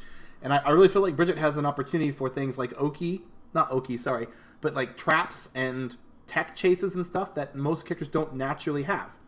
And because of that, you have tools that you can use to gain damage and to keep the momentum going. So yeah, overall goal is keep the momentum going. You just landed a combo, the opponent's on the back foot, they're more likely to make a defensive decision than they are to make read this on your opponent and all the stuff. But in general, you have the momentum on your side, and you're in yet another position to land more damage. So that's win. That's like the main goal here, right? Is to do damage and beat your opponent and win the game. So let's look at some. For the goal, we're going to fish for low risk conversions after an air combo. What are some ways we can convert an air combo into more damage? So we're mid-screen here. So we'll do an air combo. And in this example, neutral set, and then immediately neutral set, and then immediately belly flop bear. This is really good because the opponent will see it. They're already in defensive mindset. They'll see it, they're like, okay, well, I'm not going to swing at that. And also, there's enough time, you'll see here, that they have to jump. Like, in this moment, your opponent wants to jump away from this thing coming at them. But that's really good for you, because you're barreling at them, and you can air throw the hell out. It's like a free air throw. If they jump right here, it's totally your air throw. And it also has a lot of momentum going your way, right? Like, you're in a position to swing a button. Like, not that I... Like, you right now, you could throw the 6S. Because the bear is there covering you to stop them from running in and punishing you or whatever as well. You know, in this example, I just saw he was blocking or whatever and showed some whatnots. But it's a very favorable position for you to have when they... with the belly flop bear sliding like that, and you have the whole screen behind you. Okay, this is a common trick we all know, but it absolutely works mid-screen, and that's the set and then react, pop with an air throw. So this is the same set as the belly flop bear I did earlier. You do the air combo. I jump installed with the trick earlier. I showed you with the close slash. You recognize that I'm still in recovery right here from the yo-yo set. So you recognize that they first frame forward recovered. So that's immediately time for you to pop and throw. Again, that's more damage after a combo when you're in an advantageous neutral position. It's great. Okay. Next, I'm going to show jumping starship mid-screen. If they forward tech, it's pretty nice because the way the momentum's going, they have a hard time like not traveling really far, and that gives you like really good time and opportunity, like visually see it, and you can really run at them for an anti-air. And even if they don't anti-air, like you'll see all that FD they had to burn. And again, like they tech when you're still in recovery. So like I haven't even landed yet, but now I've landed, and you can see that they've already teched, and you can see that they're going this far left. So which gives you plenty of time in the world to hit confirm, and like, okay, I'm going to run in for that deep 6S, or 6P. So the forward tech chase is really easy there. If they neutral tech, and again, you're still in recovery from Starship by the time they tech. So it's a really nice hit confirmable situation. If they neutral tech, they land right next to you. They're also backwards, so their normals are really not going to hit you often. You know, Kai jump S aside, right? But like, most kickers in this situation, if they swing, it would go the complete opposite direction of you. Unless they know there's like a cross-up button. Like imagine Testament. His H, his D, his K, his S, his P, they all miss you. But they'll land right next to you and you get a free throw. After the jumping starship at mid-screen.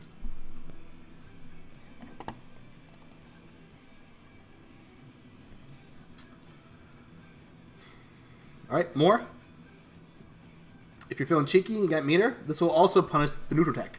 And again, it's hit confirmable. You recognize the neutral tech. And you just roll it out, and then you see the tech. Roll it out, tech, let it go. That'll also punish any button, even for people that have cross-ups. So you can recognize your opponent if they like to press buttons in the air a lot when they tech. Not double jump, but tech swing. Think of like Exard players. This is perfect to take a good chunk damaging combo. Like right here, all the way to G. Yep, and basically the same damage twice. So that's it from air combos mid-screen. Let's go to some corner traps for some air combos.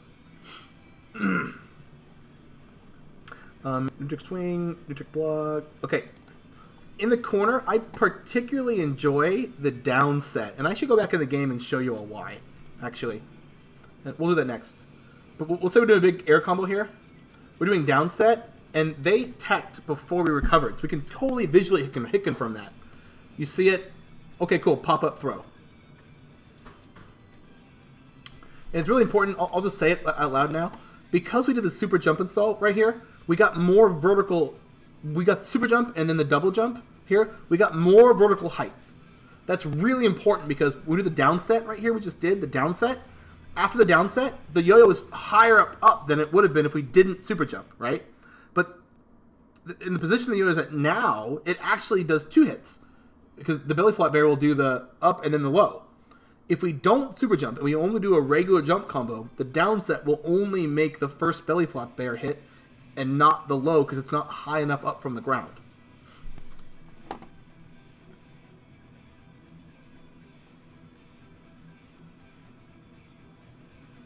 See, boop, boop, 2.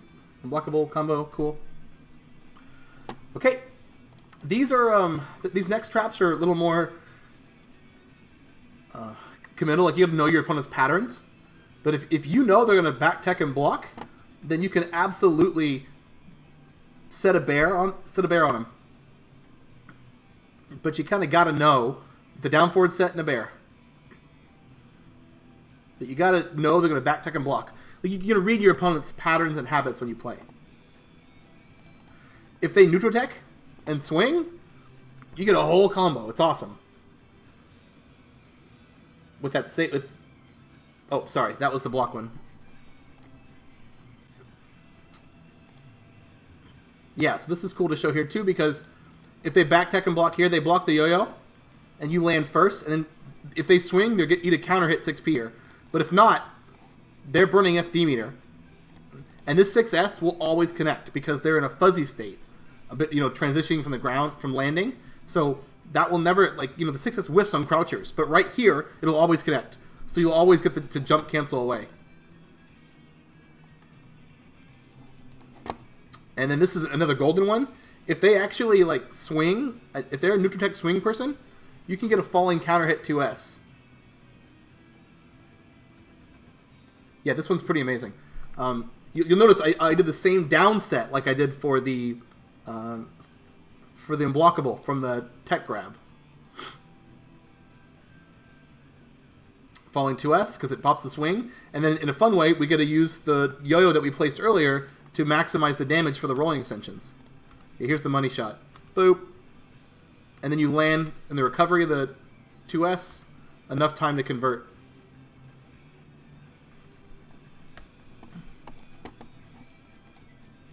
Cool. Check the chat out. Cool. Thank you, Kyle. Okay. Yeah, some of those are super applicable. Okay, moving on. We're at... so this is a little rant I'm going to say, but in this situation, we are in advantage after a combo. Now, everything I'm showing you is because the yo-yo is on your person, and we're setting the yo-yo, right?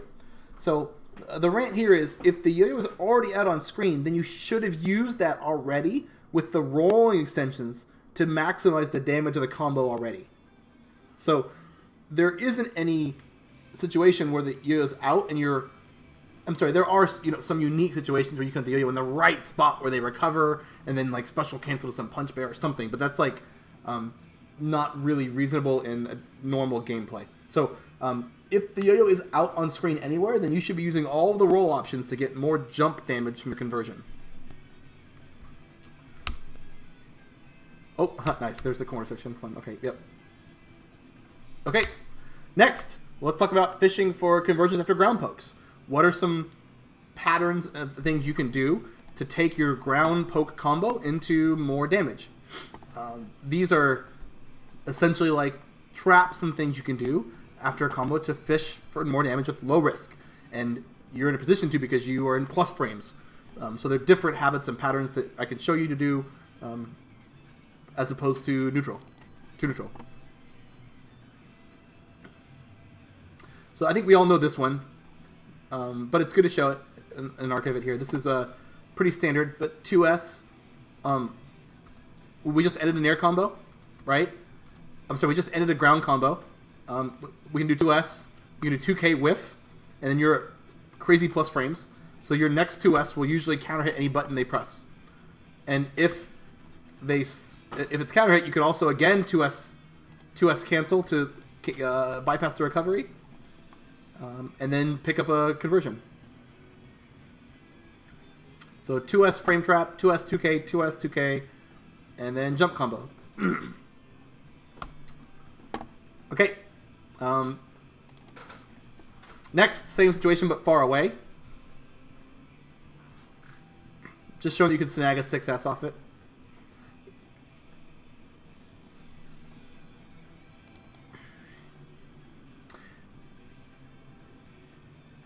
Okay, and here's an example of taking a kind of pokey ground combo. The point to show here is that if you combo to 2S, you can jump cancel it. So far slash you can't, right? And 6 slash you can, but things like crouching Zappa are too short for 6S to make contact. So you some matchups like Zappa, Potemkin, Slayer, you want to fight at full screen, and we'll go into that later. But this is an example of how to transition like a poke combo into a more advantageous position because you're now full screen. So you did 2S into IED backwards. Yeah. Yep. Same thing here.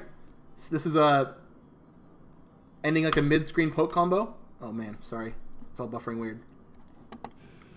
And taking it from mid-range advantage to full-screen advantage. Some matchups you just would rather be full screen. Like, who wants to guess around Hammerfall or Slide Head or Mega Fist? Like, it's just never a winning guess. So you'll see here, you jump cancel the 6S, and then do a yo-yo set, jump cancel, forward set, backdash. And that's how you go from being a mid-screen combo to a full screen in half a second. Okay, now let's get into some of the real fun stuff. The rest of these are things you can do to get more damage after a ground poke.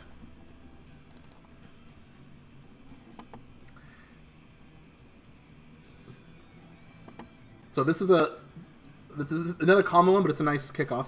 Is we hit somebody with the far slash, and you go right into skate, and you space it. You do the skate immediately.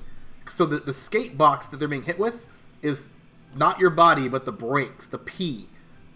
The punch brakes is what they're hit with. But if they're pressing any buttons after your far slash, that'll be a knockdown. And the point I'm showing here with the up back set run in is that I'm meeting the enemy. Or the opponent, sorry.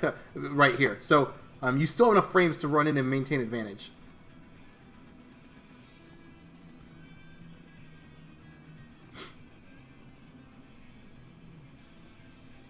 Okay. Now we got a bunch of examples off of setting the yo-yo backwards. So if you set the yo-yo backwards, so you do a poke, whether it's like far slash or six slash. Oh, I'm sorry, this is 5, sorry. This is neutral set. IED back jump S. You'll see me do it a lot as well. It will... Like, I'm in Fujin range right now, right? Nobody wants to be in Fujin range. Then you're playing the Fujin game, and he can do half your life to you in one combo. So IED back slash is really strong to get out of Fujin range. But if they happen to IED at you, then you can absolutely get a counter air to air on jump S, which is a good box, and you can get even get more damage with 6 slash afterward. This one was hard slash set. I'm gonna rename this guy. This was 5, not 4. Oh, probably should rename all because I probably just changed the order up. Okay. Yep, and this example, this is the same pattern I showed you all earlier, right? With the neutral set into IED back slash. But in this situation, he chose the Fujin, right? We don't want Fujin. Fujin's half your life. It's awful. So you'll see that because the yo-yo was there, I could react, and I could land and do the force break because he's stuck in the Fujin animation. And just run and get a combo. Like this is showing how it's advantageous to do the neutral set and IED back with jump S. Because they'll hang themselves, or they'll chase you, and you're able to hit confirm different situations.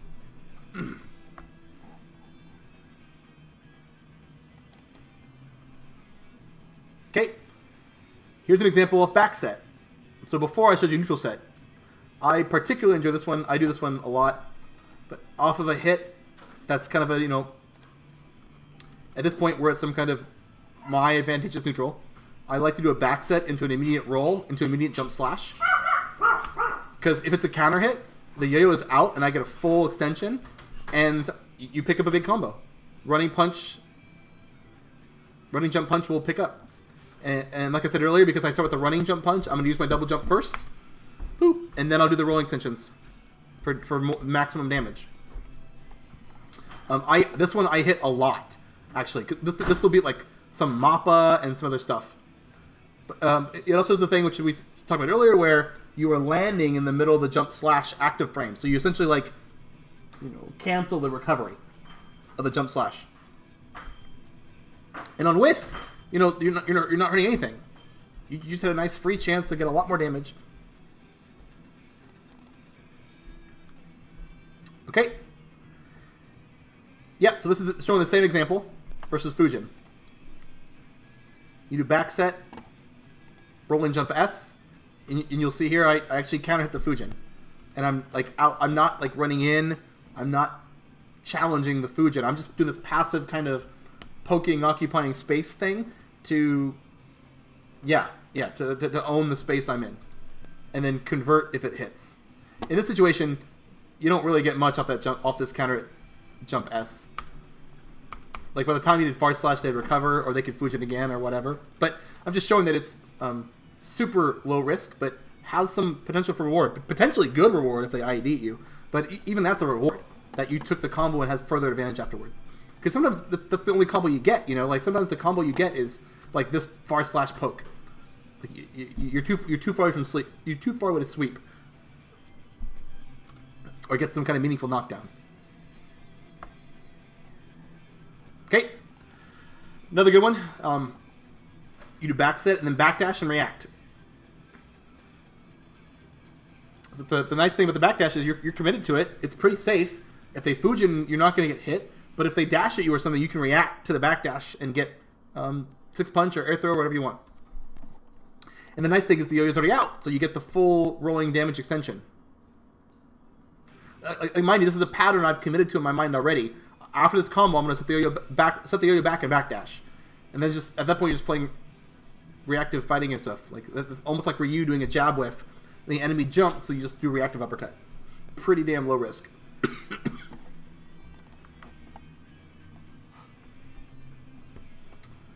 Yep, same. Just showing the air throw situation. And this is nice too, because if you do this with the air throw situation, the hug is meaty.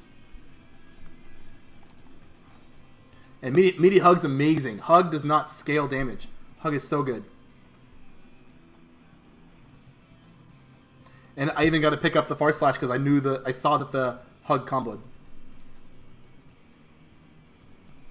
All low risk too. Like even the hug is low risk here on wake up. Like you're not having to really bait Volcanic Viper at this range. You know what I'm saying? Yep. So backdash is wonderful. Another IED back situation here. Set IED back is wonderful. Set backdash is wonderful.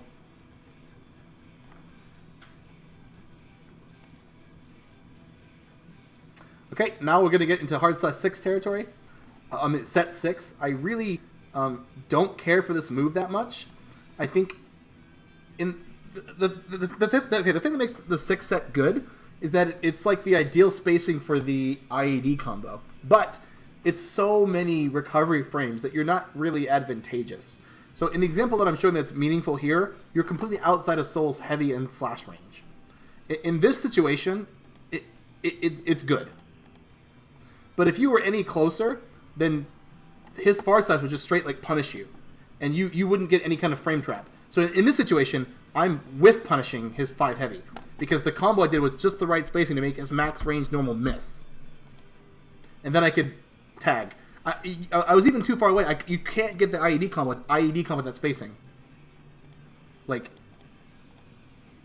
the jump punch, just the box wouldn't hit. But that's the situation. That's the situation I think that 6H is good. If they want to swing, but you know the range, you're too far away. Another situation here is if you are too close and you know they want to swing, but you're baiting that. So this is really powerful as well. You intentionally get too close with the 6/8 with the 6 set, because you know good players know that the 6 set's not that advantageous. They can just press a button, they'll bop you, and your boxes are kind of bad. But you can use the invulnerability of the super, and you can just do it. Do 6 set super, because if they swing, it's a whole combo, and on block you get a mix-up.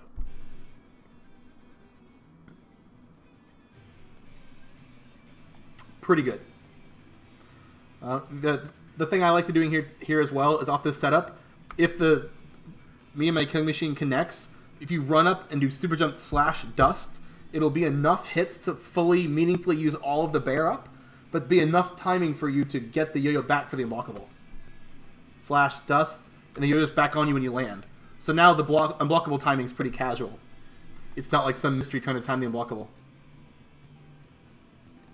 And it's meaty. Yeah, but so the main point here is that I'm too close. Right here, the 5 heavy would have hit me if I did anything else. But because I know that and they want to do that, you can use the invulnerability from the super to really punish their recovery.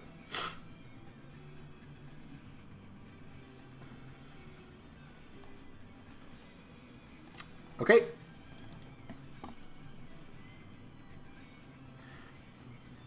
So in this example, I'm showing that / loses. After 6 set, like the common learning habits that new Bridget players and I had when I was learning, it's like 6 set, you know, / callback, / 6 set, but it loses to so many normals, so many people. But just showing here that because 6 set is so many recovery frames, backdash is good for Bridget if you do that one. And then you can, you know, do the same kind of poke, little punish, the whiff punish them as well. So whiff punishing is certainly a viable tool. And yeah. 6-1, 6-2. Okay, I think that's the last one I got for how to score damage after some ground pokes. Oh yeah, this one's pretty cool. Another kind of frame trippy ground poke one to do. If you do the any kind of / or 6/ into up back set, right? Up back set, and then immediately skate, and then immediately break with the P. If they were swinging or whatever, it'll knock them down. But the cool thing is the Yoyo's traveling here, and this traveling arc is perfect to do like a running unblockable set. Running unblockable set, easy. And the nice thing too is the skate breaks at max range is safe. Like if they block that at the tip or whatever, like that spacing, you're not in a huge disadvantageous positioning because you're still medium range away, and the Yoyo's out already. So you can certainly do like a movement options afterward, or a backdash, or block, or uppercut, or any kind of other option that will force their hand to do some more hard commitments on you. So it's as much as I don't like people using kickstart, I think using the break is just fine at the tip. Cool. I think that was it for all my post-ground combo examples. I'm going to check back on the stream chat. Cool. Oh, yeah. Thank you. Thank you, Dennis is answering. So, yes, I'm doing this long live stream now. I'm going through all my documentation and stuff, but I will certainly download it all and then downsize it all to just the meaningful bits and bobs and put it up on YouTube and make it referenceable later. So this was fun to do it live and give examples and show people, but I definitely plan on making an archive of this so it's always available because these guides should be, right? That's the whole point. Okay, cool. I'll keep going on. Okay, so after a ground combo, we're in the same situation as I ranted earlier. If the Yoyo was already out, then you should have been in a position to IAD combo and then convert that to more than just the piddly little ground poke. You should be able to convert that to some kickstart knockdown or something, right? Or some IAD combo into close / kickstart, or some IAD combo into sweep on Venom or whatever, right? So everything I just showed you was when the Yoyo was not out. How to end a little poke string or a block or hit string into fishing for more damage when you're at advantage. But if the Yoyo was already out, then ideally you should have used the Yoyo with a callback to do a damage extension. And if you couldn't have, then you probably put the Yoyo in the wrong place to begin with. And you should more think about where your Yoyo is going to end up when you set it and how useful it is in what positioning. Which is why earlier, like in that air combo example in the corner, I'm telling you the down set's really good. Because the down set will have the belly flop bear cover. You can do a force break razor bear as a bailout, and it'll just be any kind of which way and the like. But if you do like a down forward set, you're just limiting yourself with the belly flop bear. Yeah, okay, cool. That is it for mid-range. We have covered mid-range neutral, some goals and tools. I'm going to reposition my chair, drink some beer, and let's talk a little bit about close range. So, when are you at close range? Close range, I like to think of it as when you're inside your jab range. I think, in general, I don't like fighting at close range. I find it that Bridget's boxes tend to be not as favorable for damage and counter hits and the like, and big long recovery and slower normals and stuff. But I like the tips of normals at mid range a lot better than close range. That said, some matchups you just can't give them space. So you'll see here, everybody that I listed that I find particularly good to play up close is because if you play them far or mid, you give them space and they power up with space, right? Like Jam, you don't want to let her get cards. If she gets cards, she'll flip and do 60% of your life with no meter. But it costs her the card, but you gave her the card because you weren't on her like glue or whatever. Haas as well. Haas will charge up, and he'll get level 3 and rocket in or whatever he wants to do. So you kind of can't give him the space. It sucks. Robokai will just set a map. ABA will transform. All these characters, once they like power up, Faust will throw items until he gets good ones. Once they power up, it's like so much higher reward for them for the same decisions they were already making. So I don't enjoy playing close, but you gotta. In certain matchups, it's just what it is. Okay. But there's an elephant in the room, which is what is close with neutral, right? Like, how close are you with frame advantage or disadvantage? Frankly, if you're up close with frame advantage, you're not playing neutral. You're playing offense, right? And there's already an awesome video I recommend from KRC Pinto and Mahoko going over aggressive Bridget. So if you're up close with plus frames, then you're playing offense, and that's just Guilty Gear. And go watch that video, and that's great.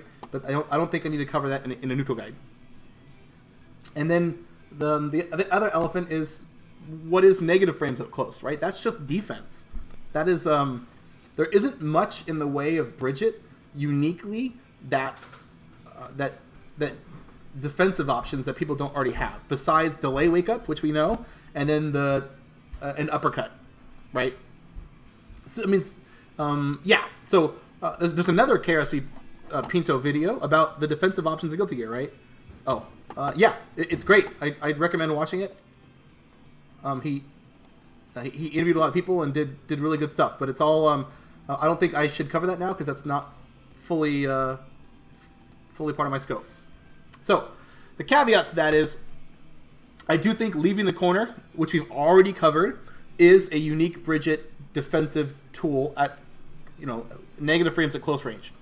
You have an uppercut, but there's all kinds of other documentation about when and when not to uppercut, and all kinds of personal feelings about that kind of stuff. So leaving the corner is one, and so is the tiger knee uppercut. I find that decent when you're at neutral.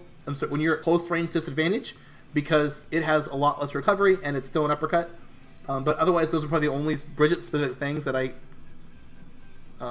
think are even worth mentioning. So for the sake of that, I'm actually not going to cover close range. Okay, but I will cover far range.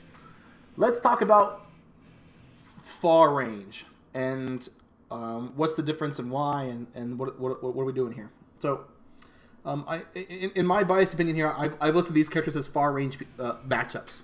And a couple trends you'll see. One is they have wild counter hit damage up close.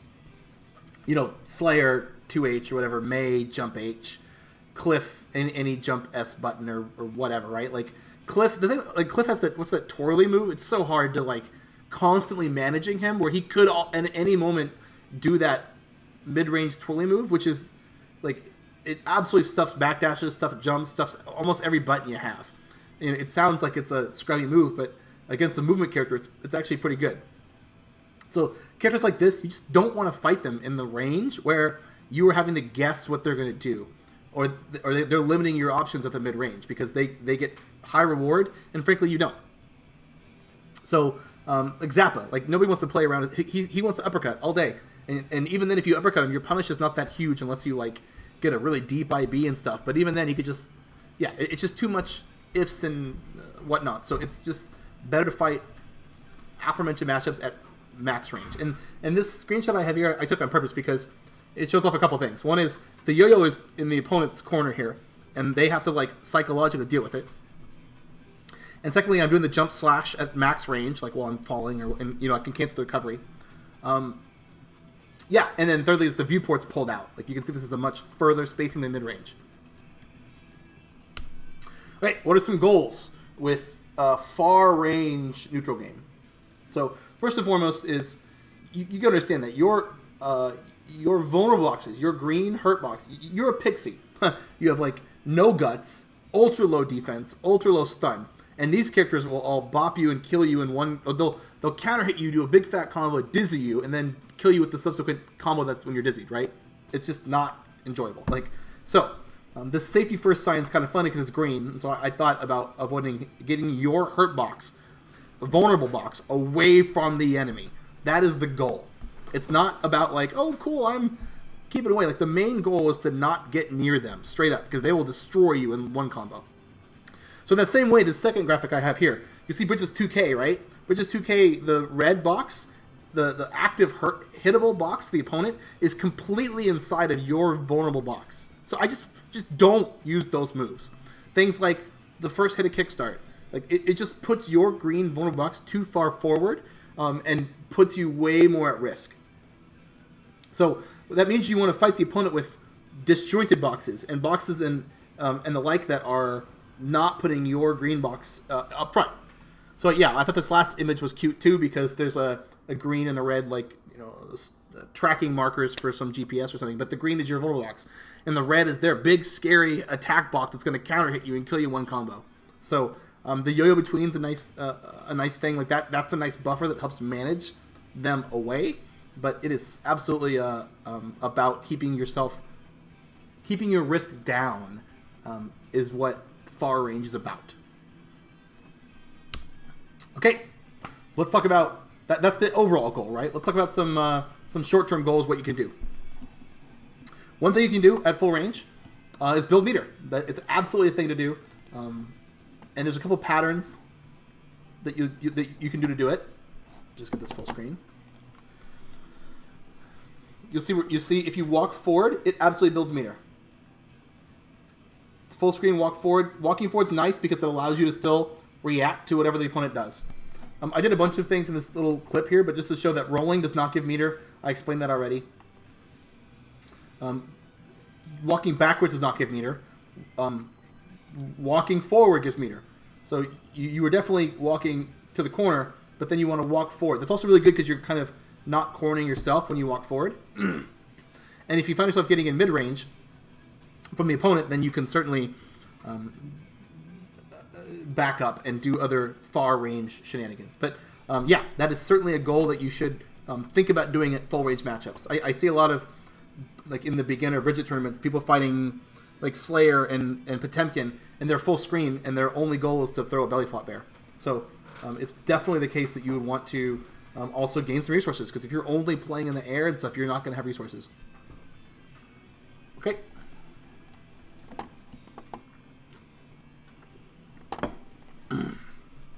Checking the chat. Hi Jace, hi chat. Oh, yes. Hey folks, thanks for joining. Hey, and thanks for the raid too, folks. Awesome, T-Spin. Yeah, so people are asking about is there like an archive? So yes, I'll absolutely have this archived on Twitch, but more importantly, I'm going to edit it down and put it up on YouTube. So there's going to be a whole guide for Bridget folks, and anybody else that just wants to play or think about the neutral game differently. So okay, cool. Back to it. Okay, full screen. Main goal is to keep your weak little green vulnerable box away. And what are some other micro goals along the way to do that? Another one is waste your opponent's tension. We have already shown those videos, but that is absolutely a goal. So, especially thinking about Zappa, Zappa has a force break to take his summons away. So if Zappa has a dog and you're full screen and it's not being effective, he'll want to use his force break to try a chance at another summon. And ideally, you'll have to wait 10 seconds on the clock just to get Ghost at the right number. It might be 8 or something, I don't know. But that everything that you learned from that piece before at mid-range applies to far range as a way to get value at full screen. Same thing with leaving the corner. Like you were playing full screen, and as soon as they walk into mid-range, you're basically cornered. But we already showed videos for that, which is great. Okay, next is area denial and obstacle course. So the point here is to show that you are putting you're limiting their movement, and you are putting attack boxes in spaces that they have to move through. This is definitely about making a jungle gym for them. So I got a clip here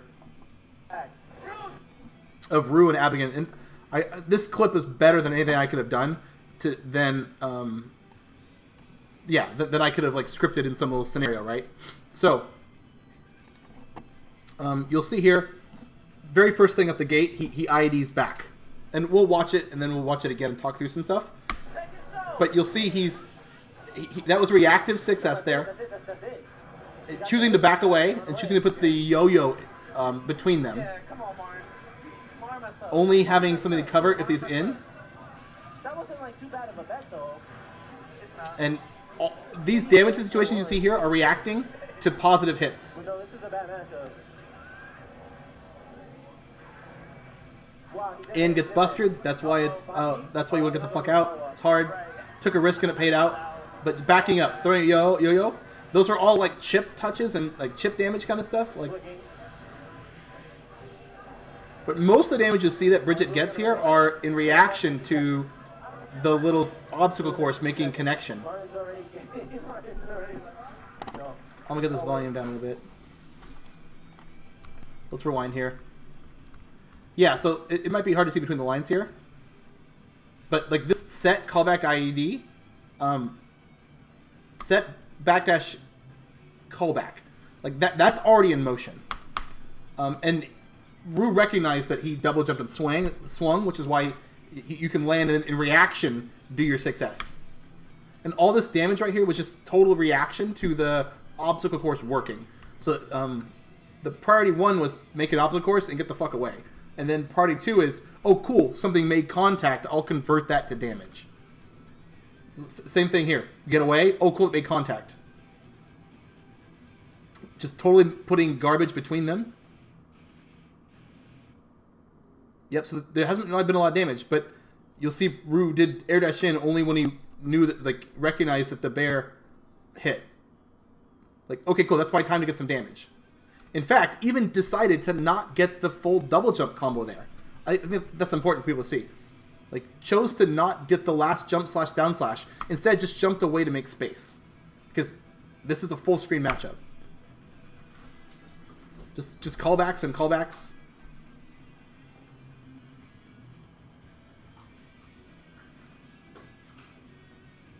Took a huge risk on rolling on wake up, but it worked. Again, right there. So it did kind of a callback to get the space, and didn't really expect it to hit, but it hit and recognized it as a counter hit. So cool, I can run in and tag, get more damage. That was the damage was completely reactive. Same thing there. In fact, you can kind of see where he like made a contact here. And it's like, oh, like you see him kind of stand there for a second. Like that was probably decision making. Like, oh, is that counter hit? Do I run up and get another success off that? But it did a good job hitting for me and going, okay, no, I don't, because it was a normal stray hit. Same here. Made a razor bear. The plan was just to like put an obstacle course in the way. In fact, Rue was blocking, and it just so happened to hit the vulnerable blocks of pot. And like, okay, cool. Now I get to convert that to just a little more damage. Yeah, and that's the pattern I showed earlier too. Cool.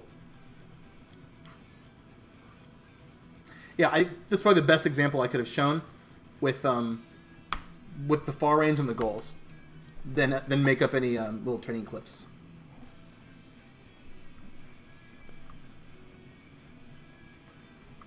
Cool. Last thing you can do, which is abuse their limited movement. So, did I have a clip for this one? I don't recall. Is it the same clip? Oh, sorry. No, I did not take a clip for this one. But some characters like Zappa have a really low jumping arc. So if you were actually just rolling above the screen and wasting time, and then coming down the other side of the screen, Zappa has a very hard time catching you unless he has ghosts. So if he has sword or dog, like he actually can't do damage to the top half of the screen. Dude just straight can't. So in that way, if you are ahead on the life lead, you can certainly take advantage of the clock and take advantage of the fact that they just can't hit you up there. Now, there is a risk. Every time you land, you need to plan where you're going to land and not make it an obvious kind of thing. You got to put a belly flop bear down or air dash over them last second and do a falling slash before you land. But yeah, that is absolutely another type of goal you can do at far range. Cool. And I think I have that's it. That's my 55 slides of Bridget neutral in 2 hours and 50 minutes. Awesome. Some folks did have some questions along the way, which is great. I will maybe just spend maybe 5 more minutes here and let folks type in questions, and I can go back into training mode and do some more live examples if they want. But if not, I will be wrapping this up.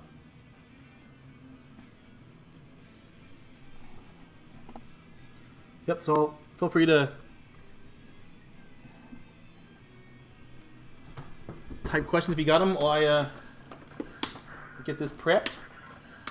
I forget. There's. Oh yes, I'll show off the super jump height again before I call it a day, and then I'll answer some questions if you'll have them. Okay.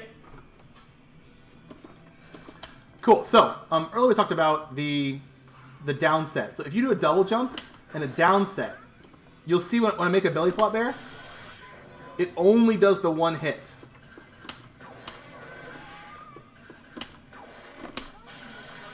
There's no low there, so that means there's no unblockable.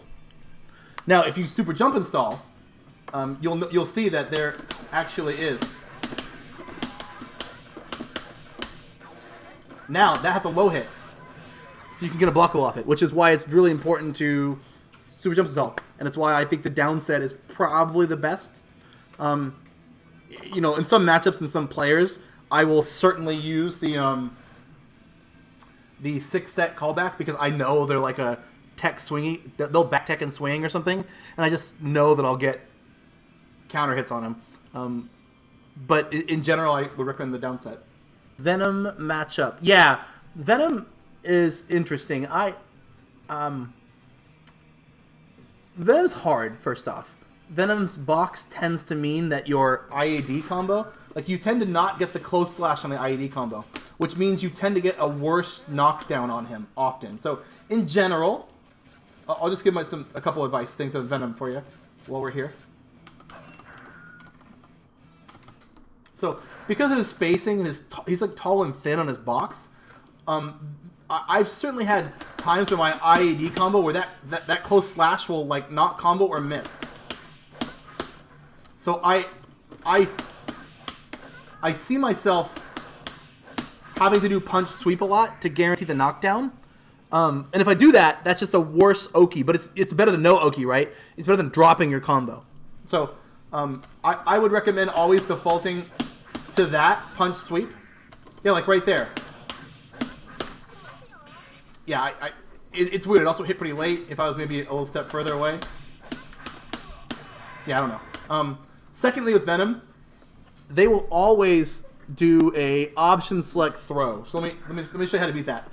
I'm going to input forward plus slash plus heavy. And then we'll make it flip auto instant on the replay. Okay, and then we'll make it on reset. And then we'll turn him on wake up on any reversal action to do the options like throw. Reversal action memory. Oh, okay, cool.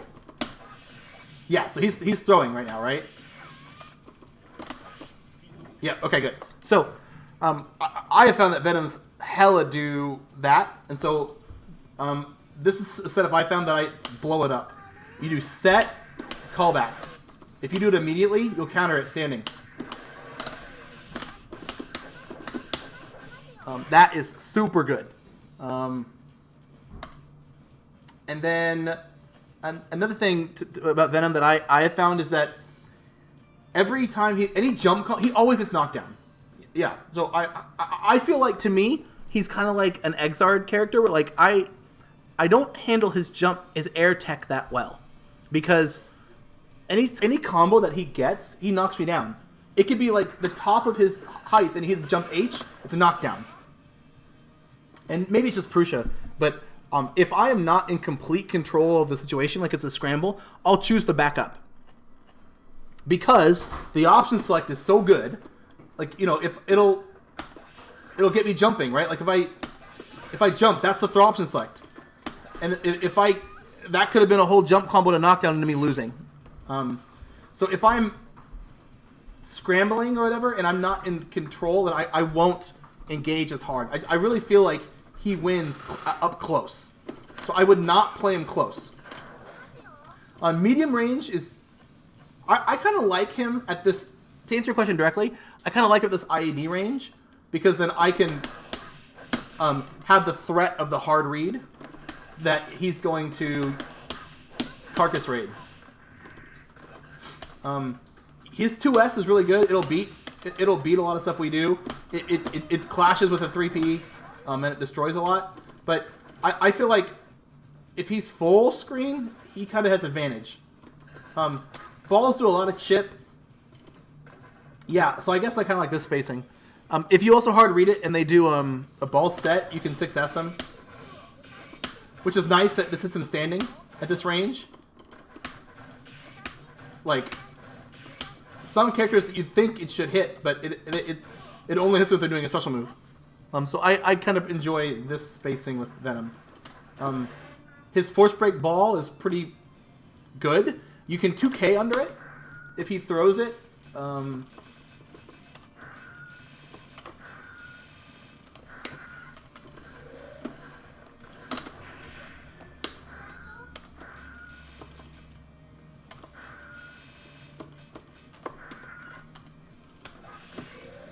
Oh, I want...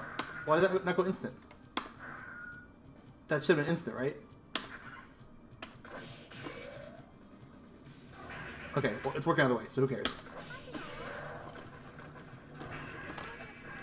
It went this way. Okay.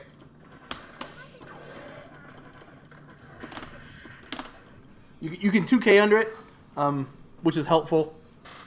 And then there's a really good clip. I'll post it in the video. But Ryan Hunter, the commentator, Venom player, made a whole little, TLDR 10 minutes of how to escape Venom pressure, which is really good.